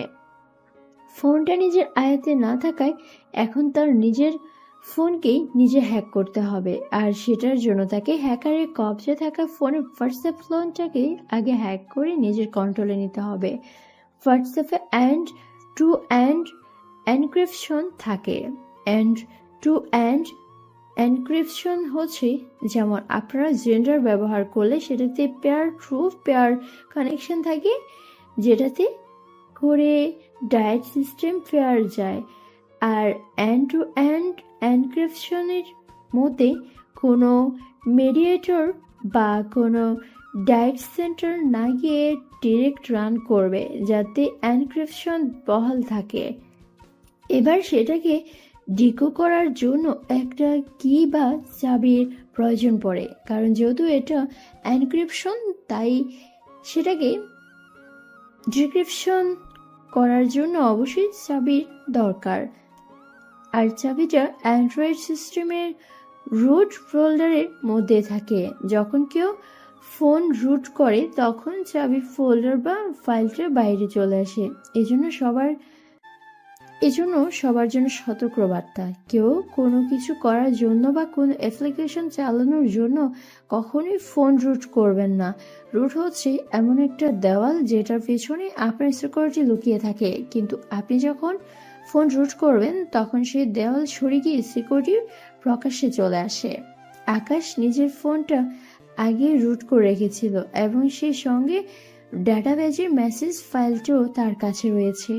হ্যাকারের আয়ত্তে থাকা ফোনের হোয়াটসঅ্যাপে অন্য ফোনের সাহায্যে অ্যাপ্লিকেশনের মাধ্যমে থাকা একটা প্রোগ্রাম রান করে দেয়, যার ফলে ফোনটা কিছু সময়ের মধ্যেই হ্যাং করে রিবোট হয়ে যায়। আর হ্যাকারের কাছ থেকে লিড হারিয়ে সেটা আকাশের কাছে চলে আসে। আকাশ মূলত যে প্রোগ্রামটা হোয়াটসঅ্যাপের সাহায্যে তার হ্যাক হয়ে যাওয়া ফোনে রান করেছে সেটা অনেক শক্তিশালী একটা কমান্ড রয়েছে, আর কমান্ডটার কাজ হচ্ছে ফোনে আসল পয়েন্ট গিয়ে সেটাতে মাত্রাধিক প্রেসার প্রয়োগ করে ফোন রিবোট করে দেওয়া, যাতে করে আসল ফোন ছাড়া সমস্ত ডিভাইস থেকে সেটার অ্যাক্সেস বিলীন হয়ে যায়। অবশেষে আকাশের মুক্তি মেলে হ্যাকারের ঝামেলা থেকে, কিন্তু তার মাথায় সেই শুরু থেকে একটাই প্রশ্ন কাজ করছে, যেটাকে সে এত সময় নিয়ে নিজের ভিতর দমিয়ে রেখেছে। আর ফোনটা আসলে হ্যাক করলোটাকে? আরহান বায়োগ্রাফি বা তার চালচলন দেখে কখনোই এটা মনে হয়নি সে হ্যাকিং সম্পর্কে কিছু জানে। সাধারণত যারা এসবের সাথে জড়িত বা হ্যাকিং সম্পর্কে যথেষ্ট ধারণা রাখে তারা কখনোই তো আরানের মতো এতটা উচ্ছৃঙ্খল হবে না, কারণ মানুষ যে পেশায় নিয়োজিত সেই পেশাটাকে তার মতন ম্যাচুরিট বানিয়ে নেয়। হ্যাকিং একটা শান্তশিষ্ট মানুষের কাজ। দুনিয়ার সবাই তাকে দেখে মনে করবে সে একটা সহজ সরল ছেলে, কিন্তু সবার আড়ালে সে একটা গোবাল রোদ। আরহান যে পরিমাণ বদমাইশ তার সাথে কখনোই হ্যাকিংটা যায় না। কিন্তু আবার অন্যদিকে আকাশ যখন লোকাল নেটওয়ার্ক তাদের খোঁজ করছিল তখন আরহান এবং তার বন্ধুদের মধ্যে কাউকেই খুঁজে পায়নি সে। তাদেরকে অন্যভাবে কায়দা কৌশলে খুঁজে বের করতে হয়েছে। আরহানদেরকে এই দিক থেকে বিবেচনা করলে কিছুটা ধারণা করা যায় তারা হ্যাকার, তবে সঠিক করে বলা যাচ্ছে না কিছুই। আকাশের প্রেডিকশন বা অনুমান যদি সঠিকও হতে পারে আবার ভুলও হতে পারে, তবে আকাশ এই রহস্যের সমাধান অবশ্যই খুঁজে বের করবে এবং সেই সঙ্গে মনে মনে বলে, যতই বাধা আসুক তোদের 12টা আমি ঠিকই বাজাবো। আমি ভদ্র থাকি বলে সেটার সুযোগ নিয়ে তোমরা আমার পেছনে বাঁশ দিতে চাও? বাজার মনে রাখো, এমন জায়গায় দেব লাথি সুনিশ্চিত জ্বলবে আর কখনো বংশের বাতি। আকাশ সমস্ত ভাবনা চিন্তা বাদ দিয়ে খেতে চলে যায়। দুপুর বাজে 3টা। খেয়ে দিয়ে এসে কিছুক্ষণ বিছানায় শুয়ে রেস্ট করে। সারাদিন আর কম্পিউটার অন করে না। আকাশ রাতের বেলায় ঘুমানোর কিছুক্ষণ আগে কম্পিউটার অন করে সামনে বসে, আর তখনই সে বড়সড় একটা শক খায়, কারণ আরহানদের নিয়ে মনের মধ্যে থাকা সব প্রশ্নের উত্তর তার কম্পিউটার স্ক্রিনে ভেসে আছে। সোশ্যাল মিডিয়াতে আরহান এবং তার বন্ধু বান্ধবদের করা অনেক অপকর্ম ভাইরাল করে দিয়েছে কে যেন। যেমন আরহান এবং তার বন্ধু বান্ধবরা ফোনের সাহায্যে কোন সব অ্যাডাল্ট বা অশালীন সাইটে প্রবেশ করে এবং তারা পার্সোনাল সেট বক্সে কোন কোন মেয়ের সাথে প্লট করে। এছাড়া ফোনের সেট ফোল্ডারে থাকা অশালীন ছবি এবং বিভিন্ন ভিডিও যা তারা নিজেদের কাছে সংরক্ষণ করে রেখেছে সব মানুষের কাছে পাবলিক করে দিয়েছে। মান ইজ্জত সব ধুলোয় মিশিয়ে দিয়েছে আরহান এবং তার বন্ধু বান্ধবদের। আকাশ ব্যাপারটা দেখে সাময়িকের জন্য কিছুটা আনন্দিত হয়, সেই সঙ্গে আকাশের উত্তরও সে খুঁজে পেয়ে যায়। আকাশ আগে আন্দাজ করেছে আরহানদের পক্ষে এত সব করা সম্ভব নয়। তাদের ফোন তার আগে অন্য কেউ নিজের কবজায় করে রেখেছিল, যার কারণে আকাশ নিজের কাজ করতে গিয়ে বাধাগ্রস্ত হয়। আকাশ মনে মনে ভাবে কে করলো এমনটা তাদের সাথে। কোনো উত্তর খুঁজে পায় না আকাশ, তবে এইটুকু বুঝে সে যে এমনটা করেছে সে নিশ্চয়ই ভালো মানের হ্যাকার। একজন মানুষের প্রাইভেসি নষ্ট করে তার ডিভাইসের ওপরে নিজের দখল বসানো 2-4টি কথা নয়, কিছুটা নিয়ে ভাবনায় দিন কাটিয়ে দেয়। পরদিন সকালে আকাশ কলেজে যেতে আরহান এবং তার বন্ধু বান্ধব কলেজের বাইরে আকাশের পথ আটকায়। আরহান এবং তার বন্ধু বান্ধব লজ্জায় কাউকে মুখ দেখানোর অবস্থাতে নেই, যার কারণে তারা কলেজের বাইরেই আকাশের পথ আটকেছে। আরহান এবং বাকি সকলেই ভাবছে তাদের ব্যক্তিগত বিষয়বস্তুগুলো সোশ্যাল মিডিয়ায় ভাইরাল করার পেছনে আকাশের কোনো হাত রয়েছে, কারণ তাদের সাথে আকাশের মনোমালিন্য হয়েছে। এমনকি গতকালও তারা আকাশকে শাসিয়েছে কায়নার সাথে না মেশার জন্য। সেই কারণেই হয়তো আকাশ তাদের ওপরে প্রতিশোধ নেওয়ার জন্য এমনটা করেছে। আরহান তার বন্ধু বান্ধব সহ আকাশের পথ আটকে শুরুতেই আকাশের শার্টের কলার খপ করে চেপে ধরে বলে, এই ব্যান্ডা, তুই হয়তো আমাদের উপর প্রতিশোধ নেওয়ার জন্য আমাদেরকে সোশ্যাল মিডিয়ায় ভাইরাল করছিস, তাই না? কেন ভাই, আমার কি এমন ঠেকা পড়েছে আমি তোমাদের সাথে ওই রকমটা করতে যাব? দেখ, একদম সাধু সাজার চেষ্টা করবি না। আমরা ভালো করেই জানি তুই আমাদের সাথে এরকমটা করেছিস, কারণ তোর সাথে আমাদের 2-3 দিন মনোমালিন্য হয়েছে, যার কারণে তুই আমাদের সাথে এমনটা করছিস। এখন ভালোই ভালোই বল, কেন এমনটা করছিস তুই? দেখো ভাই, অযথা সন্দেহ করে মানুষের সাথে এমনটা করা তোমাদের নেহায়েত বোকামি হবে। হ্যাঁ, তোমাদের সাথে আমার একটু মনোমালিন্য হয়েছে, কিন্তু তার মানে এটা নয় যে আমি তোমাদের এত বড় ক্ষতি করতে যাব। তোমরা আমার সাথে বেশ কয়েকবার অন্যায় করেছো, কিন্তু আমি কখনোই সেটার বিরুদ্ধে কোনো সঠিক পদক্ষেপ নিতে পারিনি, কারণ তোমরা অনেকজন আর আমি একা। আর তাছাড়া তোমাদের সাথে যেটা ঘটেছে সেটা আমার পক্ষে করা কখনোই সম্ভব নয়, কারণ আমি একজন সাধারণ মানুষ। আর যে এটা করেছে সে নিশ্চয়ই কোনো হ্যাকার। আচ্ছা, মানলাম তুই করিসনি এমনটা, কিন্তু যে করছে সে একজন হ্যাকার, সেটা তুই জানলি কি করে? আরে ভাই, এটা আবার জানতে হয় নাকি? তোমাদের বন্ধু বান্ধব কখনো তো তোমাদের এত বড় ক্ষতি করবে না। আর যদি করেও থাকতো তাহলে তোমাদের বন্ধুরা এত সব কিছু করতে পারতো না। তোমাদের ফোন থাকে তোমাদের কাছে, কিছু সময়ের জন্য তোমাদের ফোন তোমরা কোনো বন্ধু বান্ধবকে দিলে তারা তো এত কিছু বের করতে পারতো না। তাও আবার তোমাদের সকল বন্ধুদের সাথেই একই জিনিস ঘটেছে, তাই এটা বোঝাই যায় যে এটা করেছে সে একজন হ্যাকার। না হয়তো একই সাথে তোমাদের এত সব বিষয়, তাও আবার সকল বন্ধু বান্ধবকে একসাথে ফাঁসি দেওয়া তো দু চারটে কথা নয়। হ্যাঁ, তুই হয়তো ঠিকই বলেছিস, কিন্তু আমাদের সন্দেহ হচ্ছে তোর উপরে। আমাদের সন্দেহের তালিকায় তুই ছাড়া আর অন্য কেউ নেই, তাই তোকেই আমাদের কথার জবাব দিতে হবে। এবার বল, কি জন্য করছিস তুই এমনটা? দেখো ভাই, আমি আগেই বলে দিয়েছি আমি এসবের সাথে নেই। তারপরে অযথা আমাকে এসব নিয়ে প্রশ্ন করে নিজেদেরকে মূর্খ বলে প্রমাণ করো না। কি, আমরা মূর্খ? একে তো তুই আমাদের 12টা বাজিয়েছিস, তার উপরে আমাদেরকে মূর্খ বলছিস। দাঁড়া, আজ তোর অবস্থা কি করি তুই খালি চেয়ে দেখ। আরহান আকাশের শার্টের কলার ধরে ঝাঁকিয়ে তাকে মারার জন্য হাত উঠায়। এমন সময় কায়না এসে ঘটনাস্থলে হাজির হয়। কায়না কলেজের দিকে আসছিল, কিন্তু দূর থেকে সে লক্ষ্য করে তারা হেঁটে আসা রাস্তা ধরে সোজা সামনের দিকে কলেজ গেটে থেকে বের হলে হাতের বাম পাশে বরাবর কিছুটা দূরে আরহান আকাশের শার্টের কলার চেপে ধরে রেখেছে। তাই সে কলেজে প্রবেশ না করে কলেজ পেরিয়ে আরহানদের কাছে গিয়ে হাজির হয়। কায়না বিষয়টা দেখা মাত্রই আন্দাজ করে ফেলেছে আরহানরা নিশ্চয়ই কোনো গন্ডগোল পাকাচ্ছে। কায়না ঘটনাস্থলে উপস্থিত হওয়া মাত্রই জোর করে আরহানের কাছ থেকে আকাশকে ছাড়িয়ে নেয়। আরহানের কাজে কায়না বাধা দেওয়ায় আরহানের প্রচণ্ড রাগ উঠে যায়, কিন্তু কায়না মেয়ে বলে আরহান কায়নার সেভাবেই কিছু করতে পারে না। তবে রাগান্বিত দৃষ্টিভঙ্গি নিয়ে কায়নাকে প্রশ্ন করে, এই মেয়ে, তোমার সমস্যাটা কি? হ্যাঁ, তুমি কোনো কারণে আমাদের মাঝে এসে বাধা হয়ে দাঁড়িয়েছো। আমার সমস্যা আপনারা ওকে কেন এভাবে আটকেছেন? সেটা আমাদের ব্যাপার। আমরা কি করব না করব সেই কৈফিয়ত তো আমরা তোমাকে দিতে যাব না। আমরা আমাদের কাজ করছি, কিন্তু তুমি আমাদের কাজের মাঝে বাধা হয়ে দাঁড়িয়েছো। চলে যাও এখান থেকে, আর আমাদেরকে আমাদের কাজ করতে দাও। ক্ষমা করবেন, আমি আপনাদের কথাটা রাখতে পারলাম না। আমি ওকে নিজের সঙ্গে করে নিয়ে এখান থেকে যাব। নিজের সঙ্গে করে নিয়ে এখান থেকে যাবে মানে? কি লাগে এই ছেলে তোমার? কিসের এত দরদ এই ছেলের প্রতি? সে আমার প্রেমিক লাগে। আর কিছু জানা বাকি আছে আপনাদের? দেখো, সে তোমার কি লাগে সেসব পরে, আগে তার সাথে আমরা হিসাব নিকাশ করব। সে আমাদের লোকসান করছে, আমাদেরকে সোশ্যাল মিডিয়ায় ভাইরাল করে আমাদের মুখে চুলকালি মাখিয়ে দিছে। দেখুন, এবার আপনারা অতিরিক্ত করছেন। আমার মতে সে কখনোই আপনাদের সাথে এই রূপটা করার সাহস করবে না।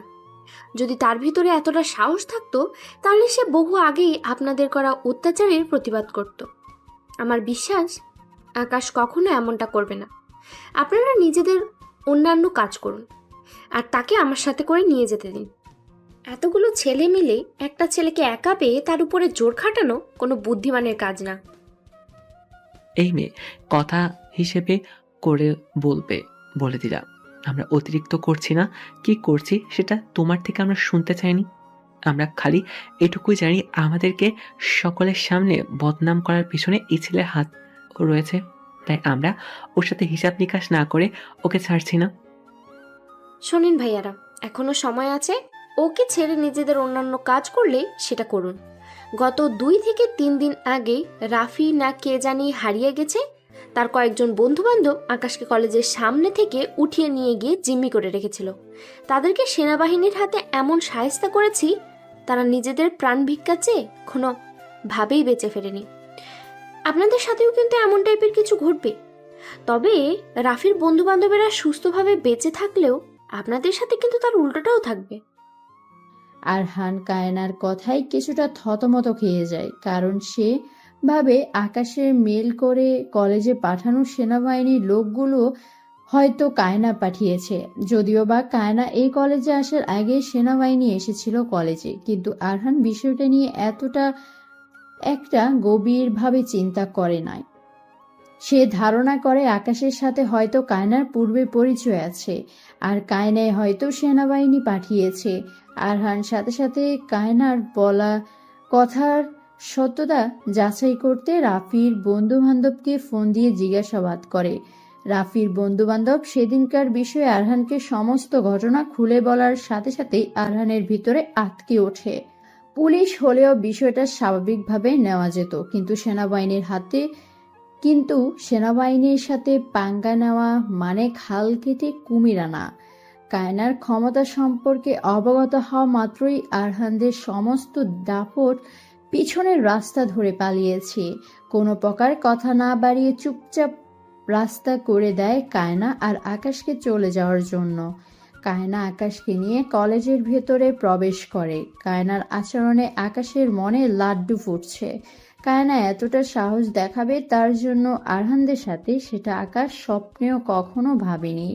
তার উপর কায়না আরহানদেরকে বলেছে সে তার প্রেমিক লাগে। কলেজের ভেতরে যাওয়ার পর আকাশ কায়নাকে বলে, কায়না, তোমার কাছে একটা প্রশ্ন জানার ছিল আমার। কি প্রশ্ন? আচ্ছা, তুমিও কি আমায় ভালোবেসে ফেলেছো? কি বললো আমি আপনাকে ভালোবেসে ফেলেছি? সরি, তোমাকে ভালোবেসে ফেলেছি? না, তখন যে তাদের সামনে বললে আমি তোমার প্রেমিক লাগি। আরে ওটা এমনিতেই বলেছি, যাতে করে ওদের সামনে তোমাকে নিয়ে জোর গলায় কথা বলতে পারি। ও, তার মানে তুমি আমাকে ভালোবাসো না? না, আমি তো তোমাকে ভালোবাসি না। কায়না কথা শুনে আকাশের হাসি মুখ চেহারাটা মলিন হয়ে যায়। কায়না আকাশের এই বিষয়টা লক্ষ্য করে। আলতো করে আকাশের হাতটা ধরে বলে, দেখো, মন খারাপ করার কিছু নেই। আমার সাথে তোমার পরিচয় হয়েছে কয়েকদিন হলো সবে মাত্র। এত জলদি তো আর আমার ভিতরে ভালোবাসা জন্মাবে না। সবকিছুর একটা সঠিক সময় আছে। হয়তো সঠিক সময় হলে আমিও তোমার ভালোবাসা সাড়া দিব। আচ্ছা ঠিক আছে, তা না হয় বুঝলাম এখনো সময় হয়নি, কিন্তু তুমি যদি এর মধ্যেই অন্য কাউকে ভালোবেসে বাসো তখন, বা তোমার সাথে অন্য কারো রিলেশন হয়ে যায় তখন? তুমি একদম নিশ্চিন্তে থাকো, এমনটা কখনোই হবে না। ঠিক আছে। আচ্ছা, এবার ক্লাসে যাও, আমিও আমার ক্লাসে যাই। দুজন দুজনের ক্লাসে চলে যায়। ক্লাস শেষ করে দুজনে দেখা করে কিছু সময় কথাবার্তা বলে যে যার মতন বাড়িতে চলে যায়। দুপুরের দিকে খাওয়া দাওয়ার পর আকাশ বিছানায় শুয়ে শুয়ে ভাবে কায়না একে একে দুবার তাকে সমস্যার হাত থেকে বাঁচিয়েছে। ধন্যবাদ স্বরূপ কায়নাকে কিছু একটা সে গিফট করবে। বিছানা ছেড়ে উঠে কম্পিউটার অন করে সোজা ডার্ক সাইটে প্রবেশ করে। এরপর ডার্ক সাইট থেকে অনেক দামি একটা ঘড়ি অর্ডার করে কায়নার জন্য। ঘড়ি অর্ডার করা শেষে হুট করে মজার ছলে আকাশ ভাবে কায়নার বিষয় এমনিতেই সে কিছু তথ্য সংগ্রহ করে রাখবে। কায়নার ফোন নাম্বার এবং তার সোশ্যাল মিডিয়া অ্যাকাউন্টের মাধ্যমে আকাশ তথ্য সংগ্রহ করার প্রচেষ্টা শুরু করে। কায়নার ফোন নাম্বার আর তার সোশ্যাল মিডিয়ার অ্যাকাউন্ট আকাশের কাছে রয়েছে। শুরুতে আকাশ কায়নার সোশ্যাল মিডিয়া অ্যাকাউন্ট বা ফেসবুক অ্যাকাউন্ট অনুসরণ করে তথ্য সংগ্রহ করার চেষ্টা করলে আকাশ এমন কিছু দেখতে পায় যেটা পুরোপুরিভাবে আকাশকে চমকে দেয়। কায়না ফেসবুকে অনেকগুলো হ্যাকিং এর প্ল্যাটফর্মের সাথে নিজেকে যুক্ত করে রেখেছে। আকাশ বুঝে উঠতে পারছে না কায়না এসবের সাথে জড়িত কেন। কায়না একজন সাধারণ মেয়ে, তার কিসের এত প্রয়োজন এসবের সাথে নিজেকে যুক্ত রাখার। কায়নার ফলো লিস্ট চেক করলে স্পষ্ট দেখা যায় কায়না ফেসবুকের বিভিন্ন হ্যাকারদেরকে ফলো করে রেখেছে। কায়নার এই বিষয়টা আকাশকে বেশ ভাবায়, তবে পরিশেষে ফলাফল আসে 0। একমাত্র কায়না নিজে বলতে পারবে সে এসবের সাথে কেন জড়িত। আকাশ বেকুবের মতো কায়নার এই বিষয়টা নিয়ে ভেবে আর সময় নষ্ট করে না। অবশ্য আকাশ চাইলে কায়না ফেসবুকটাকে নিজের কবজায় করে আসল সত্যটা কি সেটা যাচাই করতে পারে, তবে আকাশ এমনটা করে না, কারণ সে মজার ছলেই কায়নার তথ্য বের করছে। অযথা শুরুতেই সে এত গভীরভাবে বা জটিল হয়ে কিছু করতে চাইছে না। সাধারণভাবেই প্রোগ্রামের সাহায্যে পরের ধাপে কায়নার নাম্বার দিয়ে তথ্য বের করতে শুরু করে। অবশ্য এই কাজটা জটিল, আর সেই সঙ্গে এটা একেবারেই ইলিগাল বা অবৈধ, কারণ এমনটা করার পারমিশন একমাত্র গভর্নমেন্টের কাছে আছে। গভর্নমেন্ট চাইলেই কারোর নাম্বার স্পাই বা তথ্য সংগ্রহ করতে পারবে, তবে নিয়ম বা অনুযায়ী উইদাউট কোনো কারণ বা কেস ছাড়া এমনটা করতে পারবে না। তারা এটা করতে পারবে ক্রাইমার বা ক্রিমিনালদের বিরুদ্ধে। এছাড়া অতিমাত্রায় হাইলি বা জটিল কিছু হলে সেটার জন্য আরও উচ্চতর কর্মকর্তাদের কাছ থেকে পারমিশন নিতে হয়, আর পারমিশনটা বিভিন্ন কায়দায় করে নেওয়া হয় বা আসে যাতে করে সাসপেক্ট বা ক্রাইমার বুঝতে না পারে তার বিরুদ্ধে কিছু করা হচ্ছে। আকাশ কোনো প্রকার গভর্নমেন্ট পারমিশন ছাড়া এই কাজটা করছে। এই কাজ করতে গিয়ে আকাশ কোনোভাবে ধরা খেলে তার কঠিন শাস্তি হতে পারে। অবশ্য আকাশের এখানে কোনো ভয় নেই, কারণ আকাশকে সেটা আপনারা সকলেই ভালো করে জানেন। আকাশ এই নিয়ে বহুবার এর থেকেও বড় বড় কিছু করেছে। এটা তো সামান্য একটা জিনিস, এটার কারণে আকাশের কোনো সমস্যা হবে সেটার কোনো সম্ভাবনাই নেই। আবার আপনারা কখনোই এমনটা করতে যাবেন না।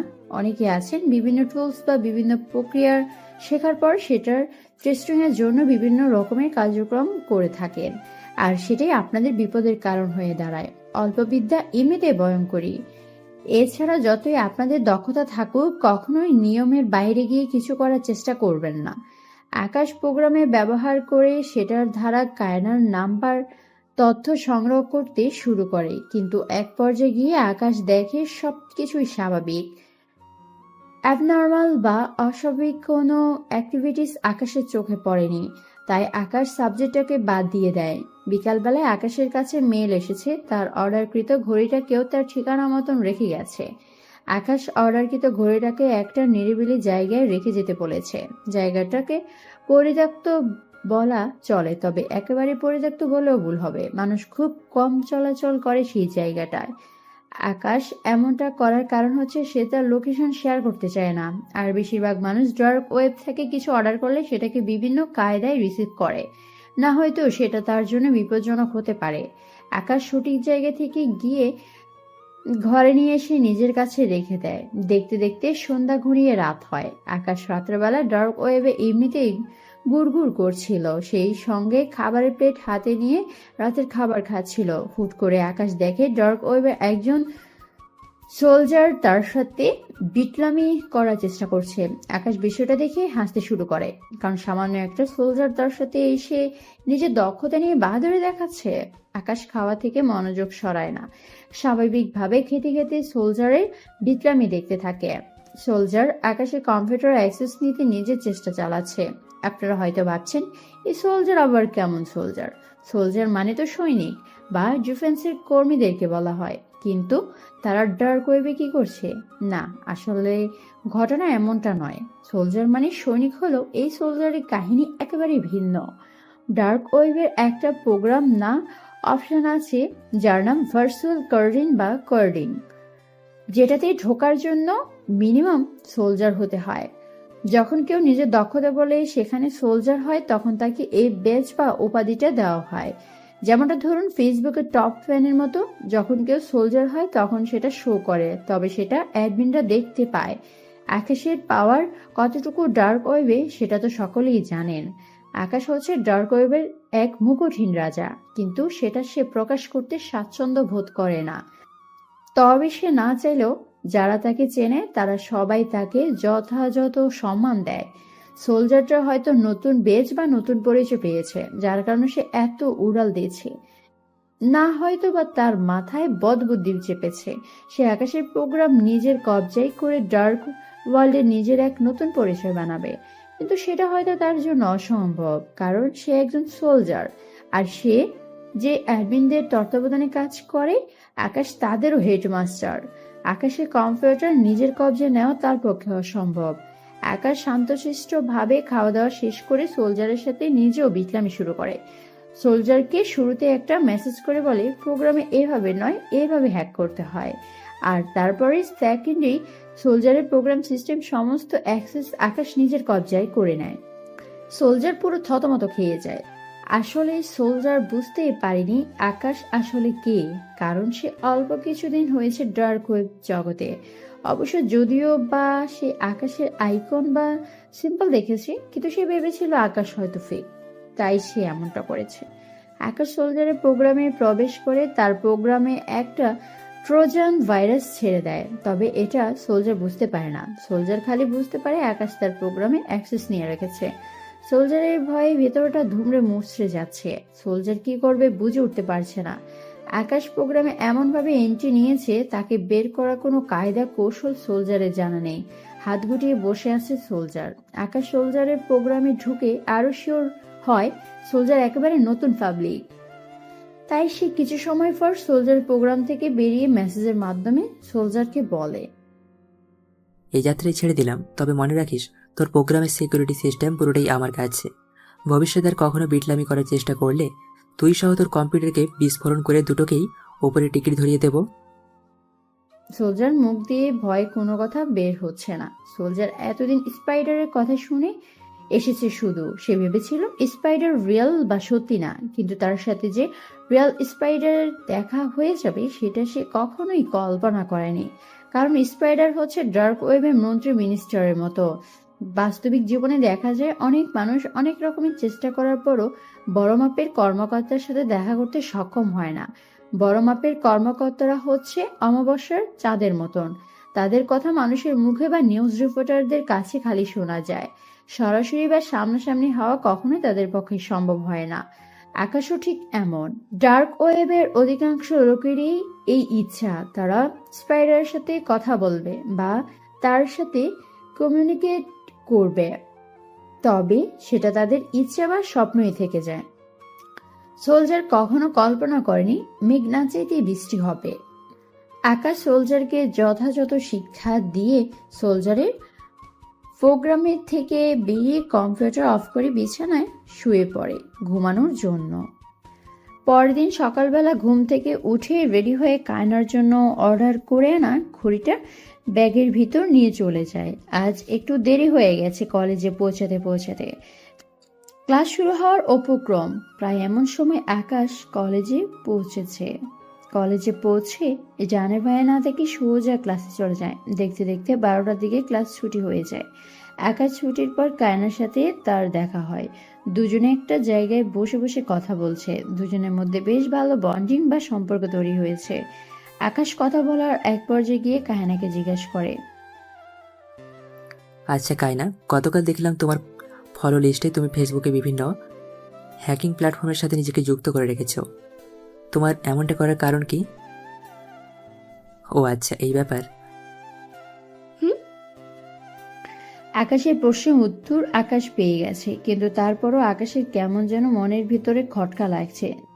যদিও বা অনেক মানুষ এই কারণে বিভিন্ন হাইকিং রিলেটেড ব্যক্তি বা প্ল্যাটফর্মে যুক্ত হয়ে থাকে, যাতে করে অ্যাকাউন্টের কখনো কোনো সমস্যা হলে তারা সেটার সলিউশন নিতে পারে। কিন্তু কায়নার কথাটা যে সে নর্মালভাবে গ্রহণ করতে পারছে না, তবে তার কাছে আর কোনো উপায় নেই কায়নার কথাটা বিশ্বাস করা ছাড়া। হয়তো কায়না সত্যিই বলছে, আর মিথ্যা বললেও তার এখন কায়নার বলা কথাটাকে সত্যি বলে মানতে হবে। মনের ভিতরে খটকা লাগলেও বিষয়টাকে আর অতিরিক্ত মাত্রায় জটিল করে না। চুপচাপ কায়নার কথাটাকে বিশ্বাস করে নিয়ে ব্যাগের ভেতর থেকে কায়নার জন্য নিয়ে আসা ঘড়িটা বের করে কায়নার হাতে দিয়ে বলে, কায়না, এটা তোমার জন্য এনেছি, এটা হচ্ছে তোমার গিফট। কায়না ঘড়িটা দেখা মাত্রই বলে ওঠে, বাহ, ঘড়িটা তো বেশ সুন্দর। ঘড়িটা আমি আগেও দেখেছি। কায়নার কথা শুনে আকাশের সন্দেহ হতে শুরু হয় কায়নার উপর, কারণ এই ঘড়ি ডার্ক ওয়েব ছাড়া আর কোথাও পাওয়া যাবে না। তাহলে কায়না এই ঘড়িটা কোথায় দেখেছে আগে? তার মানে কি কায়নার সাথে ডার্ক ওয়েবের কোনো সম্পর্ক রয়েছে? কায়নাকে নিয়ে অসংখ্য কৌতূহল আকাশের মনে এসে ভিড় জমিয়েছে। কৌতূহল মেটাতে আকাশ সাথে সাথে কায়নার কাছে প্রশ্ন করে, কায়না, এই ঘড়ি তুমি আগে কোথাও দেখেছো? এই ঘড়ি তো তুমি আগে কোথাও দেখবার কথা নয়। কায়না আকাশের কথার প্রতি উত্তরে মুচকি হেসে বলে, তুমি তো দেখেছই যে আমি ফেসবুকে বেশ কিছু হ্যাকিং রিলেটেড প্ল্যাটফর্মে ফলো করে রেখেছি। সেসব প্ল্যাটফর্মগুলোর মধ্যে থেকে একটা প্ল্যাটফর্মের একজন হ্যাকার ভাইয়ার সাথে আমার পরিচয় আছে। ভাইয়াটা আমাকে একবার ফেসবুকে কিছু সমস্যা থেকে উদ্ধার করেছিল। সেই থেকেই ভাইয়ের সাথে আমার ভালো সম্পর্ক। সেই ভাইয়াটা একদিন আমাকে এমন একটা ঘড়ির ছবি দেখিয়ে বলেছিল, তাই না, এই ঘড়িটা পৃথিবীর দামি দামি ঘড়িগুলোর মধ্যে একটা। তবে যে কেউ চাইলে এই ঘড়িটা কিনে পড়তে পারবে না। যতই টাকা থাকুক না কেন, এই ঘড়িটা কেনার জন্য নাকি কিছু মাধ্যম জানা প্রয়োজন, না হয়তো এই ঘড়ি কেউ পড়তে পারবে না। ও আচ্ছা। কায়নার কথা শুনে আকাশের কৌতূহলের মাত্রা কিছুটা কমে, তবে পুরোপুরি নয়। আকাশ ভাবতে থাকে কায়নার বলা কথাগুলো কি আসলে সত্যি নাকি, কারণ এই ঘড়ির ডার্ক ওয়েব ছাড়া কোথাও পাওয়া যায় না। এই দিক বিবেচনা করলে কায়না এই ঘড়ির আগে কোথাও দেখার প্রশ্নই আসে না। অন্যদিকে কায়না যেহেতু বলেছে তার পরিচিত ভাইয়া তাকে দেখিয়েছে, তাহলে সেটা সত্যি হলেও হতে পারে, কারণ সে ছেলে হ্যাকিং এর সাথে জড়িত। দুই রকম চিন্তা ভাবনায় আকাশের মাথায় ঘুরপাক খাচ্ছে। মনে মনে ভাবতে থাকে কোনটা সঠিক। আমত অবস্থায় তাকে প্রশ্ন করে, আচ্ছা, তুমি এই ঘড়ি কোথায় পেয়েছো? ভাবনার জগৎ থেকে বেরিয়ে আসে আকাশ কায়নার কথায়। মাথার ভিতর থেকে কায়নার সত্য মিথ্যার বিষয়টা বেরিয়ে গিয়ে নতুন চিন্তা যোগ হলো, যে সে ঘড়ি বিষয় নিয়ে কায়নাকে কি জবাব দেবে। হুট করে মাথার মধ্যে আইডিয়া চলে আসে কায়নার। কায়নাকে সে কি বলবে? আসলে এই ঘড়িটা আমি আমার এক বড় ভাইয়ের মাধ্যমে কিনেছি তোমার জন্য। আমার বড় ভাইটাও কম্পিউটার সম্পর্কে হাজিবাজি জানে, বলা চলে কম্পিউটার এক্সপার্ট। এছাড়া হয়তো সেও তোমার পরিচিত ভাইয়াটার মতন হ্যাকিং বিষয়ে পারদর্শী। সেই বড় ভাইয়াটাই এই ঘড়িটা দেখিয়েছিল। পরে আমি নিজের জমানো টাকা দিয়ে এটা তোমার জন্য কিনেছি। ও, বুঝলাম। কিন্তু তুমি আমার জন্য কেন ঘড়িটা কিনতে গেলে? কারণ তুমি আমায় গতকাল সাহায্য করেছো, তার উপরে তুমি আমার জন্য একটা স্পেশাল মানুষ। সব মিলে গিফটও বলতে পারো, আবার ধন্যবাদ স্বরূপ বলতে পারো। এটা আমি তোমার জন্য নিয়েছি। জিনিস একটা, বাট আমার উদ্দেশ্য দুইটা। হুম, বুঝেছি। তবে এতগুলো টাকা খরচ করা তোমার জন্য মোটেও উচিত হয়নি। তুমি স্টুডেন্ট, কেন অযথা জমানো টাকাগুলো দিয়ে ঘড়িটা কিনতে গেলে? টাকাগুলো থাকলে তো তুমি অন্য কাজেও লাগাতে পারতে। সব জায়গায় টাকার হিসেব করলে হয় না। হয়তো বর্তমানে আমার কাছে টাকার চাইতেও তুমিই বেশি মূল্যবান। আর কে বলেছে এতগুলো টাকা খরচ করেছি? 1010 টাকার মতোই লেগেছে। ভাগ্য ভালো বড় ভাইটা পরিচিত ছিল, না হলে অন্য কারোর কাছ থেকে নিতে গেলে হয়তো আর অনেকগুলো টাকা খরচ হতো। 1010 টাকা কি কম, আকাশ? কায়না, আমি কি বলেছি সেটা কি তুমি শুনতে পাওনি? ঠিক আছে, আমি কথাটাকে পুনরায় আবারও বলছি। কায়না, বর্তমানে টাকার চাইতেও তোমার মূল্যটা আমার কাছে বেশি। এবার ঘড়িটা হাতে পড়ো। কায়নার বিষয়টা কথা না বাড়িয়ে আকাশের কথা মতন ঘড়িটা নিজের হাতে পড়ে। কায়নার ভিতরেও কেমন যেন এক ধরনের অনুভূতি হচ্ছে আকাশকে নিয়ে, তবে সেটা দামি ঘড়ি গিফট করছে সেজন্য নয়। আকাশের কথা শুনেই কায়নার ভিতরে অনুভূতি সৃষ্টি হয়েছে। প্রতিটা নারী চায় যে পুরুষটা তার জীবনে সারা জীবনের জন্য আসবে, সে যেন সব কিছু থেকে তাকেই বেশি গুরুত্ব দেয়। মুখের কোণে হাসির ঝলক কায়নার। তবে কিছু সময় পরে কায়নার মনে এক অজানা প্রশ্ন এসে হানা দেয়। আকাশ তাকে ঘড়িটা নিয়ে যেসব কথা বলেছে সেসব কি আসলে সত্যি কিনা? সে কি সত্যিই তার বড় ভাইয়ের মাধ্যমে ঘড়িটা ক্রয় করেছে, না অন্য কোনো কারণ আছে এর পেছনে? ভাবনায় হারিয়ে যায় কায়না। তবে তার কাছে আকাশের কথা অবিশ্বাস করবার মতো কোনো কারণ নেই। সে তাকে অযথা মিথ্যা কেন বলতে যাবে? কায়না নিজেকে সামলে নেয়। চিন্তিত মনোভাব দূর করে আবার হাসি ফিরিয়ে আনে মুখের কোণে। না, হয়তো ব্যাপারটা আকাশ বুঝতে পারলে হয়তো বা কষ্ট পাবে। ঘড়িটাকে হাতে দিয়ে ছুঁয়ে প্রশংসা করতে শুরু করে। আকাশ কায়নার কথা শুনে খুশি হয়ে যায়। যত দিন যাচ্ছে আকাশের কায়নার প্রতি ততটা আকর্ষণ বাড়ছে। মেয়েটাকে কবে যে সে পুরোপুরি ভাবে তার মনের ডাকে সাড়া দিবে, আকাশ সেই দিনেরই অপেক্ষা করছে। দুজনে মিলে সুন্দর একটা মুহূর্ত কাটায়, কথা বলে। অন্যান্য দিনের তুলনায় আজ একটু সময়টা ভালোই কেটেছে। কায়নার কথার ধরনে আজ কিছুটা পরিবর্তন এসেছে। কবে যে পুরো পরিবর্তন আসবে সেই দিনটার অপেক্ষায় আকাশ। দুজনে কিছু সময় কথাবার্তা বলে কাটিয়ে যে যার মতন বাড়ির উদ্দেশ্যে রওনা হয়ে পড়ে। তবে আকাশ বাড়িতে না গিয়ে অন্য একটা গন্তব্যের উদ্দেশ্যে হাঁটা ধরেছে। কলেজ পেরিয়ে কিছুটা দূরে গিয়ে রিক্সে উঠে আকাশ একটা জায়গায় গিয়ে পৌঁছায়। কিন্তু আকাশের পেছন পেছন কয়েকজন লোক তাকে অনুসরণ করে আসছে। সে বিষয়ে আকাশের কোনো আইডিয়া নেই। আকাশ রিক্সা থেকে নেমে ভাড়া মিটিয়ে আরো কিছুটা পথ পায়ে হেঁটে গিয়ে একটা কনস্ট্রাকশন সাইটে পৌঁছায়। বর্তমানে কনস্ট্রাকশনের নির্মাণের কাজ বেশ কিছুদিন ধরে অফ। নিরিবিলি একটা জায়গা। আকাশ কনস্ট্রাকশনের সাইডে সোজা আন্ডারগ্রাউন্ডে চলে যায়। আন্ডারগ্রাউন্ডের মধ্যে কোনো এক গোপন জায়গায় হিটম্যান রাফি এবং তার বন্ধুবান্ধবকে আটকে রেখেছে। আকাশ রাফিদের সাথে গিয়ে দেখা করে। সব কটা মাটিতে পাগলের মতো ছিটকে পড়ে আছে, হাত পা বাঁধা সবার। হিটম্যান দিনে একবার এসে তাদেরকে সামান্য কিছু খাবার দিয়ে যায়, যা তারা একবার পেট ভরে খেতে না খেতেই শেষ হয়ে যায়। আর বাকি সারাদিন তাদেরকে উপোস হয়ে মাটিতে পড়ে থাকতে হয়। রাফি প্রচন্ড অবাক হয় আকাশকে দেখতে পেয়ে। নরম গলায় আকাশকে জিজ্ঞেস করে, কিরে, তুই এখানে কি করছিস? তোদের অবস্থা দেখতে এসেছি। আমার সাথে তো বেশ ভালোই দাপট দেখিয়েছিলি, এখন কই তোদের সেসব দাপট? আমাদেরকে দেখতে এসেছিস মানে? তার মানে কি তুই আমাদের সাথে এমনটা করেছিস? আর তুই আকাশ হচ্ছিস সেই স্প্রাইডার ট্যামেল? তাহলে তোর কথাই আমাদেরকে বলেছিল। হ্যাঁ, আমি স্পাইডার। রাফির অবস্থা এমনিতেই নাজেহাল, তার উপরে আকাশের আসল পরিচয় জেনে রাফির গলা মরু মতো শুকিয়ে গেছে। ইচ্ছে করছে চেঁচিয়ে কান্না করতে, কিন্তু সেই শক্তিটা রাফির শরীরে নেই। অসহায়ের মতন আকাশকে বলে, ভাইরে, আমাদের ভুল হয়ে গেছে, আমাদেরকে প্লিজ ছেড়ে দে। আমরা আর কখনো তোর সাথে বেয়াদবি করব না। জীবনের মতো শিক্ষা পেয়ে গেছি আমরা।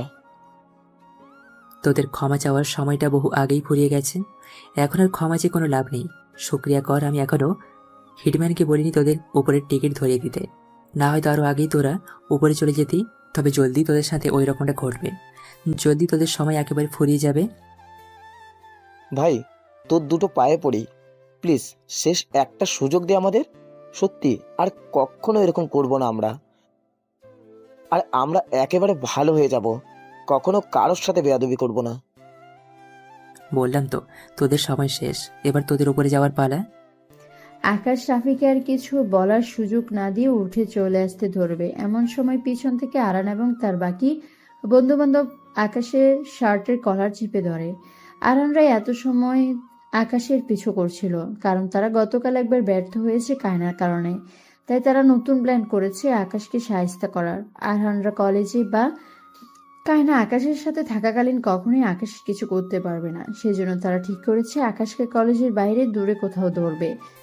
আরহানদের ইচ্ছে ছিল আকাশকে বাড়ি যাওয়ার মাঝপথে আটকাবে, কিন্তু তারা আকাশের পিছু নিয়ে দেখে আকাশ বাড়ির রাস্তা না গিয়ে অন্য কোথাও যাচ্ছে। সেজন্য তারা আকাশের পিছু নিয়ে এখান অব্দি পৌঁছেছে। এক কাজে দুই কাজ হয়েছে, রাফিদেরকেও পেয়ে গেছে, আর এখন আকাশকে তারা 12টা বাজাতে পারবে। এখন আর কোনোভাবেই কায়না আকাশকে বাঁচাতে পারবে না। আরহান আকাশের কলার ধরার পরক্ষণে আকাশকে মারার জন্য হাত অগ্রসর করে। তখনই রাফির শরীর শক্তি না থাকা সত্ত্বেও সজোরে চেঁচিয়ে বলে ওঠে, আরহান, জীবনের মায়া থাকলে ওর গায়ে একটাও টোকা দিস না। তোদের কল্পনাতেও নেই এই ছেলে কে।